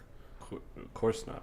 Back that. Sorry. But yeah, I know Nickelback on that one. Don't be nice. Yeah, I'm not gonna react to that like I know who the kid is. I'd have to watch tape on him. What's his size? Doesn't even say. I mean, I'm sure he's been playing a lot of good receivers playing in the SEC, so he's battle tested. But during the break, you talked about taking. Go ahead, Nick. 5 picks in 23, 1 pick last year. 10 passes defended the last 2 years. 6'1", 170. I mean, if they're reaching 6'1", on a 170? corner, Kind of skinny. Very skinny. I'll take it. Yeah. Fucking Jameer Gibbs stiff arming that guy. Yeah, have Amon-Ra jam him into the ground. Kool-Aid for the table. Yeah. Tim Patrick dunking on him. Division rival Minnesota Vikings at 24 select Nick Amon-Ra. He's that superstar safety out of South Carolina who just killed the combine. But when I was talking to Sky, he says he's got no feel for the game. It's a great pick for them because they got Flores Harrison that they can have him sit behind for a year. He just signed a year extension. And then remember who's the kid number 44 for them that Metellus. Yeah, literally had him everywhere. Can do anything. Defensive tackle, linebacker, safety, Yeah, cornerback. that was wild. This guy is that type of athlete where you can do the similar stuff with. Yeah, that'd be a very good pick for the Vikings. Hate that for him, but they do. Yeah, that would be a great pick. Nick would love that. All right. Would hate it. Jumping down, Detroit Lions at pick 28. 42840 says the doctor. In the 2025 NFL Draft select Michael Williams, edge out of Georgia. I can't wait to see you at draft. Williams is another player with a wide range of potential destinations. The production has trailed the athleticism, but there's a ton of upside here. It's from Daniel Jeremiah. Guy who drafts with his ears, scouts with his eyes. What's your reaction to that one? I love that. I think that's amazing. Like you said, he is an extremely upside forward guy. He is one of those freak athletes out there. He's 6'5", 265. He's got great bend. He's got quick feet, quick get off. But he is very raw. You're going to need to refine him into an elite pass rusher, but he's got all the traits to be that. Yeah, I would love that pick if he fell to the Lions there. I don't know. I mean, I like that Daniel Jeremiah reported that because that means he's at least in talks around there. Yeah. Because I could see Brad Holmes moving up a couple picks to get him if he needs to. So, because remember, we talked to Scott. When we first talked to Scott, I was like, you think they'd be able to move up to get Mikel Williams if it was 20 to 25? Yeah. And he said, no, probably not. He won't be there. So it's good to hear that he's being talked about around that range. Yeah, I would love that. I think that would be a great pick. I personally still like Shamar Stewart better, but I wouldn't be mad with this pick. When you watch him play, there's no form of pass rush at all whatsoever. He plays really, really high, but he's just the uber athletic freak. Last year played with a banged up ankle, so you could blame some of it on injuries, but 2 years there, 11 sacks. I'm not a big production guy. I'm more so what are you doing on the tape? And with the tape, he's kind of standing up high and just getting sacks off of unblocks or through the effort, where Shamar Stewart, who was still on the board at that point, gets after. He's just not finishing these quarterbacks. He's putting the pressure on them. He's just not getting to them. It's another guy that lacks moves, but I think both guys can teach moves too. Yeah. But one guy's got better for get off. I think one guy's got a better, stronger. I don't know, but I can't complain because this is a guy that you could form or something special. 6'5", 260, 34-inch arms, 4'6", 40. Those 34-inch arms are. Watching this game against Texas, he's getting them up in the air and getting some PDs. Yeah, dude, you get the swats down. He'll be good at holding off linemen to look, at the hole, look in the run. Allows him to anchor on the run game Just for sure. Probably the biggest, outside of Abdul Carter, the biggest athletic freak when you look at defensive ends of this draft. Like I say, 4'6", the 34-inch arms. He's 6'5". He's got good bend to him. He just needs to, like you said, he needs to refine his pass rushing skills. And Casey Rogers, pretty good guy to have if you're looking for a big athletic freak to refine into a pretty good pass rusher. Yeah, I'm not mad at this one at all. I guess I just had Shamar still ranked over him. He ended up going, I believe, to the Eagles. Yeah. The final pick in this year's draft. So where you at with Michael Williams, Nick? I'm all about it. This screams high upside defensive end, and that is exactly what I want in this draft. I'd be thrilled with this pick. You talk about a guy that has the pedigree. I mean, even coming out of high school, former 5-star. He went to Georgia. Obviously, they've been just putting defensive lineman after defensive lineman into the league for now 5 to 6 years. I feel like they have multiple first to second rounders every single season. 14 career sacks, 23 TFLs. Out of high school, they comped him to Gary, but on the NFL Combine, they comped him to Russo. And Greg Russo, I'd be cool with that. Absolutely. I really would. I would love that, to be putting on the other side of Aiden Hutchinson all the way there for this. I'd be celebrating, drinking some cold ones on draft night if this was our first-round draft pick. I would be very happy. My only other concern is the injury history. Foot injury in 23, and Brett. Yeah. I loves him hurt. Yeah, why do you think he's mocked to the Lions? Yeah. Foot surgery in 23, the ankle last year. But yeah, obviously he played with the ankle. Some of those lankier limbs and stuff like that with foot. I don't really like the lower body injuries on bigger guys like that. Yeah. But obviously, again, he's got the genetic makeup of somebody that's going to be special. 34-inch arms are huge. Allows him to anchor the run game. Yeah. There's no seam source of pass rush at all right now. But like I said, I got faith in Casey Rogers, and you're playing opposite of Aiden Hutchinson. You got to figure something out. He'll be able to figure something out. Mm-hmm. If not, at least get those 34-inch arms up to bat a pass down. So I'm not mad at it at all. He is literally right after Shamar Stewart in my edge rankings. So he's my edge 4. Rich Baldwin says, in my opinion, I'm not drafting a player in the first round that I have to teach. We're not in the top 10 anymore. I know, Lions fans are used to being in the top 10, getting those can't-miss products. You're not going to get that in the bottom third of the NFL draft. Like, if you do, you lucked out. But you're going to, especially in the first round, those are guys that you'll find in the second round, in the early second round, are guys that you're not going to have to teach, guys that fell but were really ready to go. Because in the late first round, you're going off of potential a lot. So, and Mikael Williams is an example of that. A lot of potential. Like, your surefire can't-miss products, they're all going to go in the top 15. And then when you get past that, you're looking at guys that have insane potential or ability to do different things. And that's where the Lions have been falling recently. So, I know you don't want to teach anybody, but you're going to have to. Unless you trade up into the top 10 and get somebody crazy. And the way Brad works, I think Jack Campbell, the perfect example of this, is like people who don't like the production out of either Mikael Williams or Shamar Stewart, Brad Holmes isn't big on that. He is big on your traits. He's going to draft you off your traits. And I think the perfect example of that is Jack Campbell. I think he's a guy that took a year to develop, but you saw the RAS score for him at the linebacker position. It was out of this world. More athletic than a guy that's way smaller and compact than with Malcolm Rodriguez. Just as fast, just as nimble. This is a trait situation with Mikael, and it's a position that you kind of need to fulfill. We're obviously not going to acquire a guy off of free agency. He obviously talked about it being the hardest thing he's ever done as a general manager is to acquire one on the trade deadline or on the market like that. He's going to draft it and hope to develop it with our coaching staff. Yep. I also think that Campbell paired his RAS with the production, though. I mean, this guy had back-to-back over 100 tackle seasons at Iowa. Yeah, he's the best linebacker in the country. Like, he had the production to go with it, though. Mm-hmm. Like, so compared to a couple of these guys, if you're looking for just the sack numbers, yeah, like Campbell had what you wanted to see out of a linebacker production to match the RAS. Was this more than a one-round draft? Nope, just first round. Okay. When I look at production for linebackers, though, I'm never really sold on the tackles. So that's your job as a linebacker. It's not like a X factor to me. Obviously, that means you're not missing tackles, but it's your job to scrape off of what the defensive line does.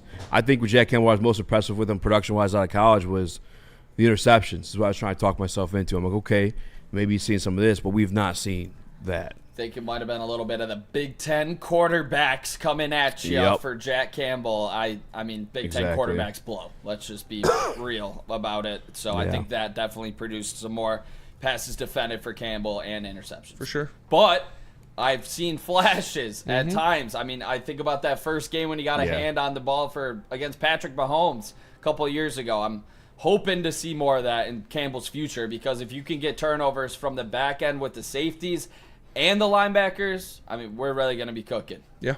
Yeah. And I guess I sold myself on the traits being Jack Campbell's quality when I talked myself into the pick because I absolutely hated the pick when it happened. Mm-hmm. A lot of people did. Yeah. But he's obviously Braylon better left. now. I still don't even know that he would have – in a redraft, I don't know that Jack is the pick there, but if it's the Lions picking again, I think it would be.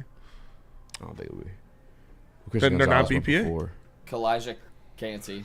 Well, if you relive this, he's not your BPA option there. He's Brad. That's his BPA. Yeah, back then. But if you have hindsight, you would. Captain Hindsight. Captain Hindsight. Where did Stewart end up going? 32. 32 to the Eagles. Yeah. Where did I know. Dude, that would be so ass. That would be garbage, yo. Help me! Help! Where did he go? That's going to be easy on draft night if Shamar Stewart goes to the Eagles. That would be crazy. Help me! Help! Where did Mike Green go? Mike Green went to Bengals. The Bengals. 18 or 19? All I think it right, was 18. I like that for them. Yeah, it's a good pick. You just haven't been listening to us at all, huh? You've been in your own world over there. Dude, I'm so mad. I keep clicking out of this. That's why I fucked up the beginning. I didn't have it pulled up. Yeah, Mike Green went to the Bengals at 17.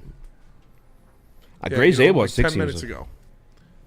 It's all right. God, Nick. So, hey, it's all I right. always listen to you. A lot of information. Okay. Yeah, I would love that pick. Post Jack Campbell in 2023. A+. Kalijah Cansey, Smith and Jigba, Zay Flowers, Jordan Addison, Bums. Kincaid. Bum. I don't think Mozzie. I like Kalijah Cansey out of that group, but obviously. Yeah. Joey Porter Jr. Branch would go over him in a BPA remock. Or not remock. Branch should go top 10. Redraft. Yeah, probably. If there's a redraft. Top 15 for sure. By myself. If heard a bullet, dude, it's good. Do. All right, let's go to break. Come back. We got some more news for you. News. But first, tell us about that merch? Question mark? Or are we doing Late James? Which one we doing? Merch.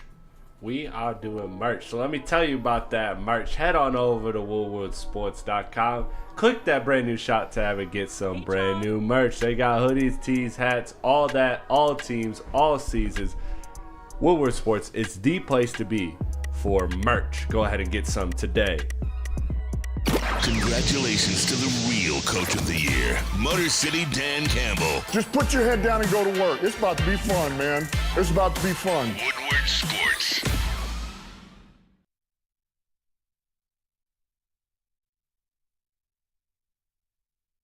Feldman Chevrolet, Michigan's #1 Chevy dealer, is kicking off the game with the best prices on all cars, trucks, and SUVs, like this 2024 Silverado for just $296 a month, or this 2025 Equinox for as low as $371 a month. Our locations in Novi, Highland, New Hudson, Livonia, and Lansing means we have the perfect Chevy right in your backyard. Get the home team advantage every day at Feldman Chevrolet, Michigan's #1 Chevy dealer. How do people feel about getting a Planet Fitness membership for $15 a month? How do they like working out in a clean and spacious gym that's filled with equipment for every workout?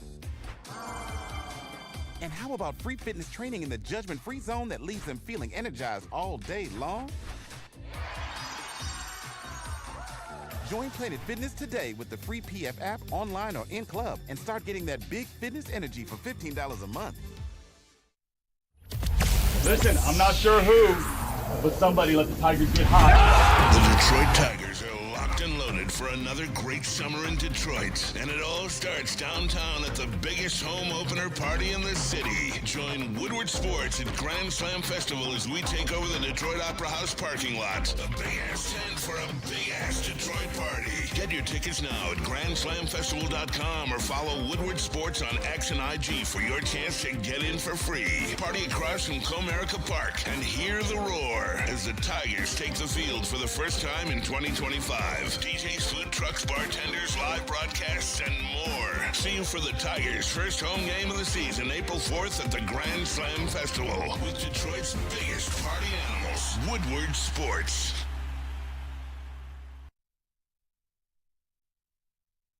Connected with Woodward Sports on all social media platforms. Follow us on Facebook, on X, on Instagram, YouTube, TikTok, Twitch, everywhere. The best Detroit sports network is right here at Woodward Sports everywhere. Make sure you are staying up to date with all of the breaking news. The best place is all socials, Woodward Sports. What up, welcome back to Heavyweights Live. Woodwardsports.com, me, Joe Messenger, excellent Chris, Nicholas Koloff. Sorry, guys, we're kind of all over the place today. Smash the like button, be a friend, tell a friend. I'm apologizing for it. Just did a mock draft after an interview. I'm apologizing. I'm off my game today. I fucked up the mock You're draft. letting the chat get to you. No, Sandy pissed me off. A couple people did. Well, Supremacy, I think, is I hate that guy already. So he's not even pissed me off. I just hate him. Wilson got you a little bit. No, listen, it pissed me I'm off. saying he got. I was trying to help him understand. I'm trying to, like, hey, bud. Yeah. Yeah. You're not connecting it? I can't help you at that point. Supremacy is the biggest pussy in the world to me. Jeez. Like, pull Kid, up. Isn't he a kid? No, he's a grown-ass fucking retort. Oh. Yeah, he's definitely a John Cena fan. Chris met him. Chris did meet him. John Cena. Probably- You guys met at the cousin convention, huh? So if you feel that way, just pull up. No? If you hate me that much, pull up. That's all I ask. Yeah, you know where we work. You know? You get more than a haircut. Oh, Maroon. Oh, Maroon. We talked about this, but like I feel like we should talk about it some more. Unless you want to go Tigers and be depressed about third base and right field. No. No, I don't. Who is the biggest threat to the Detroit Lions in the NFC North? Because obviously the Aaron Rodgers stuff is. I feel like it's heating up. I feel like the ball is in the Vikings' court because he has other options that he could easily just go to. His balls are in your court. His balls are in your court, Vikings. Does he though? I mean, what do you want to do? Other options? Steelers are waiting on an answer. Giants are waiting on an answer too, but the Giants, they're interviewing other guys now. They brought in Russ. I don't think the Steelers have done that yet, though. I thought Russ went to Las Vegas. No. Aaron Rodgers. They traded for Geno having Smith. options like that still is crazy. Shout out to Gun Guy. Take your pants off. I still think it's the Packers. I do. What? Oh, threat to the North. The biggest threat to the Lions in the North. I mean, I know people are like saying. Some people are saying the Packers are going to fall off next year, but I don't know. I think they've. That stuff with Jacobs in the receiver room. I don't know. Yep. That could cause some turmoil. Yeah. Some issues. And I got to be honest with you. I don't think it will. Like, the biggest douchebag in the division, in terms of, like, coaching and front offices, Gutekunst. Like, we try to act all high and mighty. Oh, we don't hang banners for our division games. And, like, never drafted Aaron Rodgers as a wide receiver. He leaves. You draft 3 wide receivers. You're an absolute douche nozzle. And then you're the same douchebag that thought you're the smartest guy in the room. You drafted Luke Van Ness in the first round, who wasn't even a starter in college. And then Luke Musgrave. And I admit, I thought Luke Musgrave might be nice. Yeah, I thought he might be nice. I was wrong. But Luke Van Ness, I never understood that from day one. Me and Adam used to argue back and forth on that one. Mm-hmm. I was like, brother, I can't. I know you're trying to explain this to me right now. He didn't start on Iowa. He didn't even start at Iowa. He's not done dick in the NFL. It's been, 3 years now? Mm-hmm. I think he's the biggest douchebag. I don't want to side with the Packers. I kind of want to go Vikings if they sign Aaron Rodgers. We'll see. We'll see. I think it's the Packers. I don't know.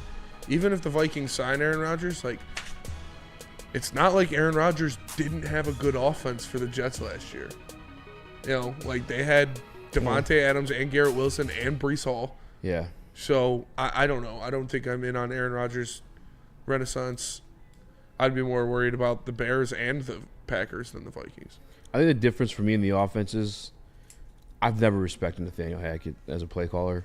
He wasn't that in Green Bay when he was the coordinator. Mm-hmm. He was horrendous in Denver. I mean, that was quite possibly the worst offense in NFL history. But Aaron Rodgers, if you remember back to it, he hand chose him because it was his boy, his best friend, and he's like, "We're just gonna do the same shit we did in Green Bay." Hey, bud, he didn't call the fucking plays for you in Green Bay. This guy called the worst offense in NFL history with the Denver Broncos. I mean, it was horrendous. And then from there on, you didn't really have anybody else to replace it. It was just Aaron, like, doing the stuff that he liked. Mm-hmm. Where you saw this guy take Sam Darnold to a fucking 14-win season. Fair. Yeah, Kevin O'Connell is very good, but so is Matt LaFleur. Matt LaFleur is a very good coach as well. Yeah. He's a pussy, but he's a great coach. Mm-hmm. Burn in the Woodward Sports Chat, the Super Chat, he says, the Vikings always trying to cut corners at quarterback. That's why they're perennial pretenders. They always knock out free agency and then draft, but miss on quarterbacks. J.J. McCarthy. Yeah, Nick, tell us about your Vikings. Are they your scariest team in the division? If they sign Rodgers. No, I think they're all on the same level. I really do. I think the other, it's the Lions in a far gap in my eyes. I don't think this division's close. I really don't. But the Packers, Bears, and Vikings are all going to contend to make the playoffs again. That's where I'm at with this division. I still think we win by 2 to 3 games in that division. I don't think it would come down to week 7 or week 18 again like it did this season with the Vikings. But there is a very large gap, and I don't think it's the I mean, I it's might shown say that. I might say the Bears. Honestly, how Really? I'm feeling. I don't know. It's all three of them are right there with each other. I don't hate that at all. I still want to see from the Bears. Like I need to see it from the Bears for sure. I like Ben, and but he's doing something different over there. Like he's not running the same offense. I don't think they can run the same offense as what we got going on. Yeah. But I obviously expect them to win some games. I agree with Nick. I think the Bears, the Packers, and the Vikings are all pretty similar in talent level and what they're going to be next year. And like you said, there is a big gap. I mean, there's a reason that the Lions are 11-1 in the division over the past 2 years. It's like they're better. So I think that's going to continue. Do they go 6-0 in the division again? Probably not, but I think they'll win it comfortably.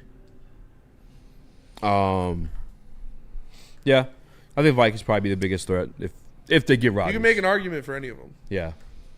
That was Nick's point, and I agree with that. I think they're all pretty similar. Honestly, Vikings, Packers, like the Bears are going to have the easiest schedule. Yeah, I didn't think about that. We got some tough divisions, though, right? I mean, are we playing the whole AFC North or just sprinkled those few? Who was it for you, Chris? It is the Vikings until proven otherwise. I mean, look, they had a quarterback that was written off, and they went and they almost beat us. We had to go to the last game of the season despite going 15-2. That's what it took to win the division. So, to me, it's got to be the Vikings just because they've proven that they can kind of make it work at quarterback. You know, I know right now it's probably a referendum on J.J. McCarthy that they're not like just making it clear that he's got the keys, but they've also kind of shown that, hey, they could just patch together a quarterback almost with all the weapons they got, the coaching and everything. So yeah.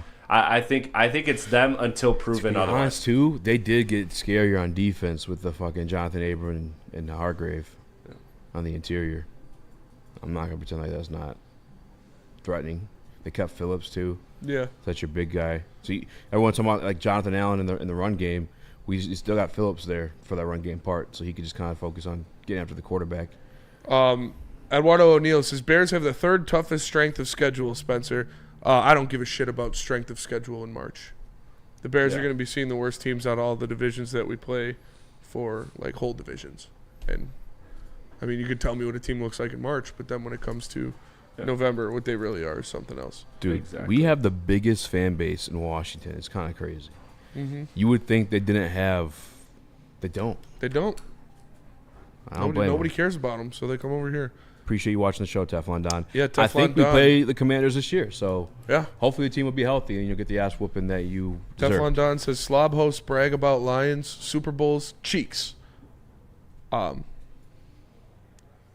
don't know if that was a statement or a question. You wrote it as a question, and then, I don't know. Try again, though. Like I said, keep spending your money on us. We appreciate it. Desert Stallion 14, I don't give a shit about Rodgers. That said, your guest from PFF said earlier that Jets D was bad because their stars regressed. With that said, are we still blaming the Jets' downfall on Aaron Rodgers? I'm not. Jets' defense was bad. That's not on Aaron Rodgers. That locker room was atrocious. That is true. I do think, though, him bringing in Nathaniel Hackett at offensive coordinator was fucking god-awful. And forcing out Saleh.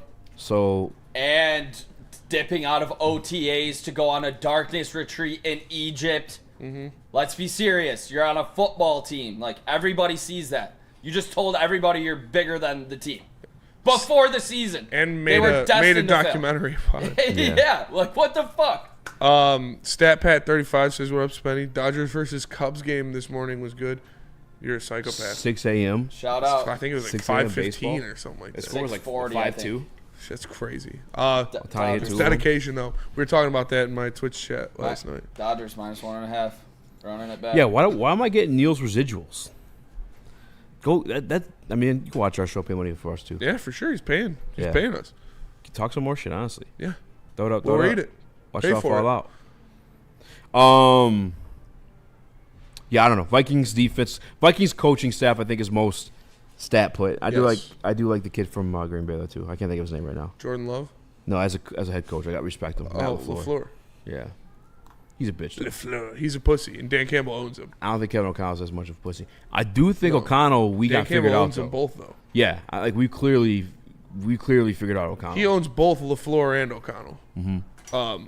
And he's gonna own his baby boy too.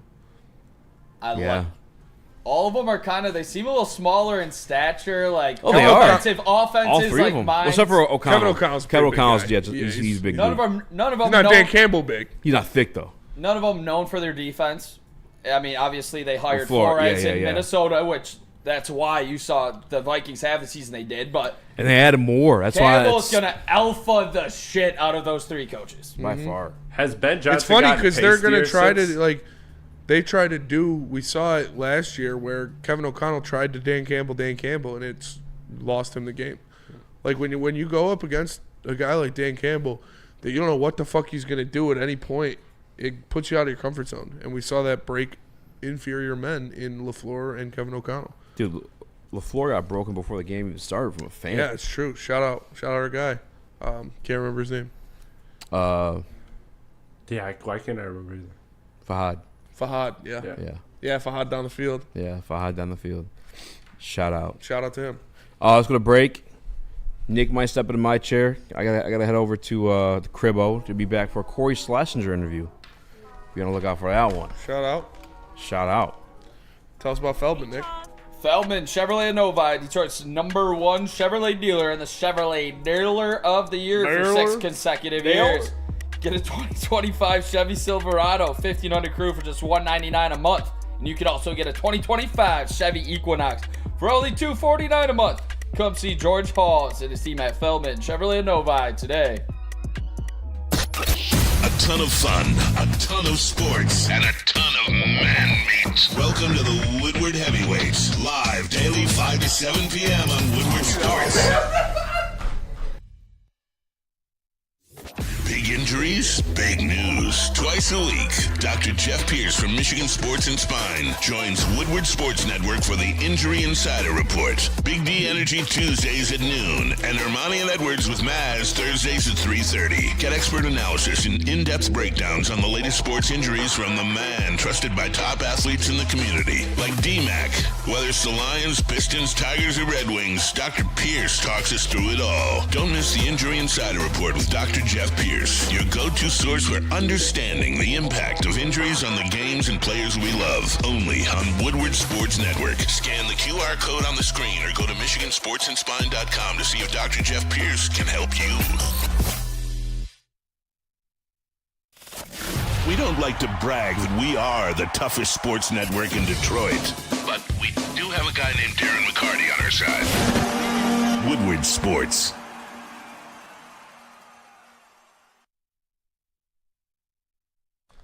Buddy's Pizza created the category of the original Detroit-style pizza and has been serving it since 1946. With 22 locations in Michigan, there's always a Buddy's Pizza near you. Buddy's is the cornerstone of the city of Detroit, being here for 79 years and is a dedicated community partner. With notable partnerships with local organizations like the Michigan Humane Society, Salvation Army, the Detroit Zoo, and more. Save 10% off your entire order using promo code 10MEAL. That's promo code the number 10 and then MEAL. Go find a location near you at buddyspizza.com. All right, what up, though? Welcome back to the Woodward Heavyweight live on Woodward Sports. Make sure you smash that like button. Well, no, we got get some mailbag questions in there. We'll answer those coming up. Eazy combusted because of all of the hate that you guys were giving him in the chat. You guys finally won. Can you pin that comment I just put in there for me, please? Okay, sure. On Twitch, check it out. But Nick, you check it out. Let's go to a little Tigers. Before the show started, you wanted to bring something up about a possible third baseman could potentially be a trade target for the Detroit Tigers. And Danny G, I'm thinking about 8:30, 8:45 tonight. So. Oh, perfect. I can join this then. I've been going to sleep early. Shout out. Shout out. Yeah, there was some speculation on social media today, and it was from coming out of the Orioles camp. And we had a lot of talks about the Orioles this season because we had a lot of talk of their prospects. We had some pitchers that were maybe on the block. We thought maybe a Flaherty reunion, and, the Dave School was getting brought up, and we still haven't signed him to an extension, sadly. Hopefully we can get that done. But this prospect that we were talking about plays third base, and he's a righty bat who hits with power. And his name's Colby Mayo. I do like Mayo. And there were some quotes to come out and it was from Colby Mayo himself. This is from Andy Kostka. Tigers Torque Moyle is the one who quoted it. Shout out. Shout out. They do a great job. Yep. It definitely is difficult. It obviously sucks because you feel like you've proven everything you've needed to. Sometimes it doesn't feel like it's quite enough. Obviously, you go back there, and if you have success, it's, oh, he's supposed to have success because he's already proven it. And if he doesn't have success, it's, oh, well, obviously he's fallen off. It's kind of a lose-lose going back to Norfolk. For Colby Mayo, that is from his mouth. Would you be interested if the Tigers could get their hands on a top 20 prospect, higher upside, 2 years younger than a guy that is just going down to AAA in Jace Young? Yeah, for sure. How old is he? He's 2 years 23. younger? 23. Yeah, I would give up. What do you think? Just ballpark. I'm thinking young Manning and for Madden. sure. I don't know if they want Manning. He's having the worst spring training He's I've not. ever seen. He gave up 5 more runs today. He has no more trade value in my eyes. I don't know what they think. So who would you have to give up? So looking I'm not at giving the up Tigers, any of our good guys. So that's the question here. What is no pitcher wants to sign in Camden Yard or whatever the Comerica Orioles Park. the Orioles Stadium yeah. is now called. It's not Camden Yards anymore? Somebody was on my comment saying they traded. We have a pitching prospect. He's a top 10 guy. He's number 9. Jaden Han. He is our second-ranked pitching prospect behind Jackson Jobe. They're probably going to be looking at a guy like that so they can have an elite-type talent in their farm system. I mean, why didn't Mayo make the roster? Did he suck? They've had so many prospects that have panned out. Did he do bad in spring training though? I believe he did as well. But I like his upside compared to Jace Young's. I do. Oh, I do too. I don't know if I'm willing to give up our number 2 pitching prospect for him though. We have gone heavy pitching in the past. We have after the past first round. Yeah. With these young high school. We did. We got a lot of high school arms last year in the draft, and the year before that. Yeah. After McGonigal. So, it's an option. It's an option. It sounds like he's pissed off to be going to AAA again, as he should be. I'm sure Jace Young, extremely pissed off as well. Yeah. Well, Jace Young sucks. So you can be pissed off, but just be better. They gave you every single opportunity in the world to have that third base role be yours next year or last year and this year, and you weren't able to win it. So, they're not just going to give it to you. You got to go win it. Exactly. If you could get Colby Mayo, I would do it. I don't know. I do like that, though, but there's got to be a reason he's not on the Orioles team. Is there anybody you're willing to give up that's on the Major League roster? Maybe a pitcher, because we are going to have to send some. I'd do Young and Montero. Yeah. Young and Montero, I would do that. Montero and Madden, if that's what you're looking at for Colby top Mayo. 20 prospect in all of baseball with a high upside ceiling. Yeah, I would do that for sure. I'm doing that as well. Yeah. Because I think the way you're looking at Mize bouncing back, the way you're looking at Jackson Jobe, his high ceiling, and then Alex Cobb. God, don't say his name. Kenta Maeda. Where are you at with Maeda going into this season? Are you taking anything away out of this spring training? No. Because he looked good besides getting absolutely shelled one day the same way he got shelled in Detroit. Yeah, no, I'm not taking anything about him pitching in Florida. Yeah, I'm not really either. So Jace Young hit 121 in the spring with a 489 OPS. And Colby Mayo hit 191 with a 501 OPS. Yikes! So, but he's 23 compared to being Jace Young, 24. Maybe it wouldn't take that much. Maybe they would do it for Manning and Young, because at least that's a pitching prospect. Yeah, I'm so curious, and I know we didn't want to talk about third base, so we'll talk about right field. Are you putting Carey out there every day just so you can get Torkelson in the lineup at this point? Yeah, you have to. DH Torkelson. Torkelson has earned a spot. What he's done in spring training. Yeah. Yeah, you have to put Carey out there. Without Parker Meadows, without Vierling. I mean, maybe not every day, because you also have Wencel Perez that I want to see, and Justin Henry Malloy as well. I'm putting Henry Malloy at left field right now until Meadows gets back. So you're going Riley Green in center? Sadly. It sucks, but I need this team to get off to a hot start. And then Wentzell's just your sub for the outfield? Yeah. And Jahmai Jones, does he make the team? He didn't do anything today. Didn't have any hits. I think he only had like 2 at-bats, though. I don't know about Jahmai Jones, but we'll see where they have defense on their list because Riley has been playing center. Yeah, he has. He has. Which I don't like. I know AJ probably doesn't like it either. No. If Riley plays center, like if Riley Green's your everyday center fielder, he's not going to play over 120 games. Yeah. And you need him to if you want to make the playoffs. Exactly. I'm starting J-Hen in left, Carey in right as of today. It could change in a week, but that's what I'm doing. I'm putting Riley in center. I'm putting Torque at DH, and I am doing, you got to score runs, play the best defense you can possible. Who are you starting at third? Ibanez? Yeah, I don't know. Are you starting Carey and Ibanez? No, dude, I don't know. I don't even want to say the word out of my mouth. Is McKinstry your starting third baseman right now? I mean, right now it's looking like it's probably going to be McKinstry. Is Javi starting on this team? No. If Javi starts, because I think he's going to. If he starts somewhere, it's going to be at shortstop. It's not going to be at third base. I don't know. Who would be your starting shortstop then? Trey Sweeney. I like Trey Sweeney to still make this team. I like his defense a lot at short. And I think he has a better bet than Javi. Based on last season. Yeah. But we'll see.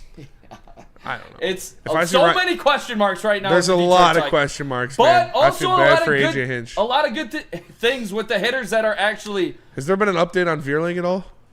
Not that I've seen, but Keith's been hitting. Carey's been hitting. Keith had Torres a good day. been raking. Yeah, Torres is a good. I like what I've seen out of Dingler. Javi's not starting at third. Right now, if I had to say it, the starting infield would be Keith, Torres, Baez, McKinstry. I think that's what it would be if the season started today. Keith, Baez, Torres. Torres, Baez, McKinstry. I think that would be your starting infield. And then the outfield, I agree with you. I think it would be J-Hen, Riley Green, and Carpenter. And Torque at DH. There's a lot of decisions to make in Tiger Town. Yeah, it's tough. It's tough. Well, that'll do it for us today. Appreciate you tapping in. Make sure you smash that like button. For Nick, for Not Easy, for Chris, I'm Spencer with the Heavyweights. We'll catch you guys tomorrow. Have a good night. Join me 8:30, 8:45, twitch.tv/SpenmoRex. See you there. Peace.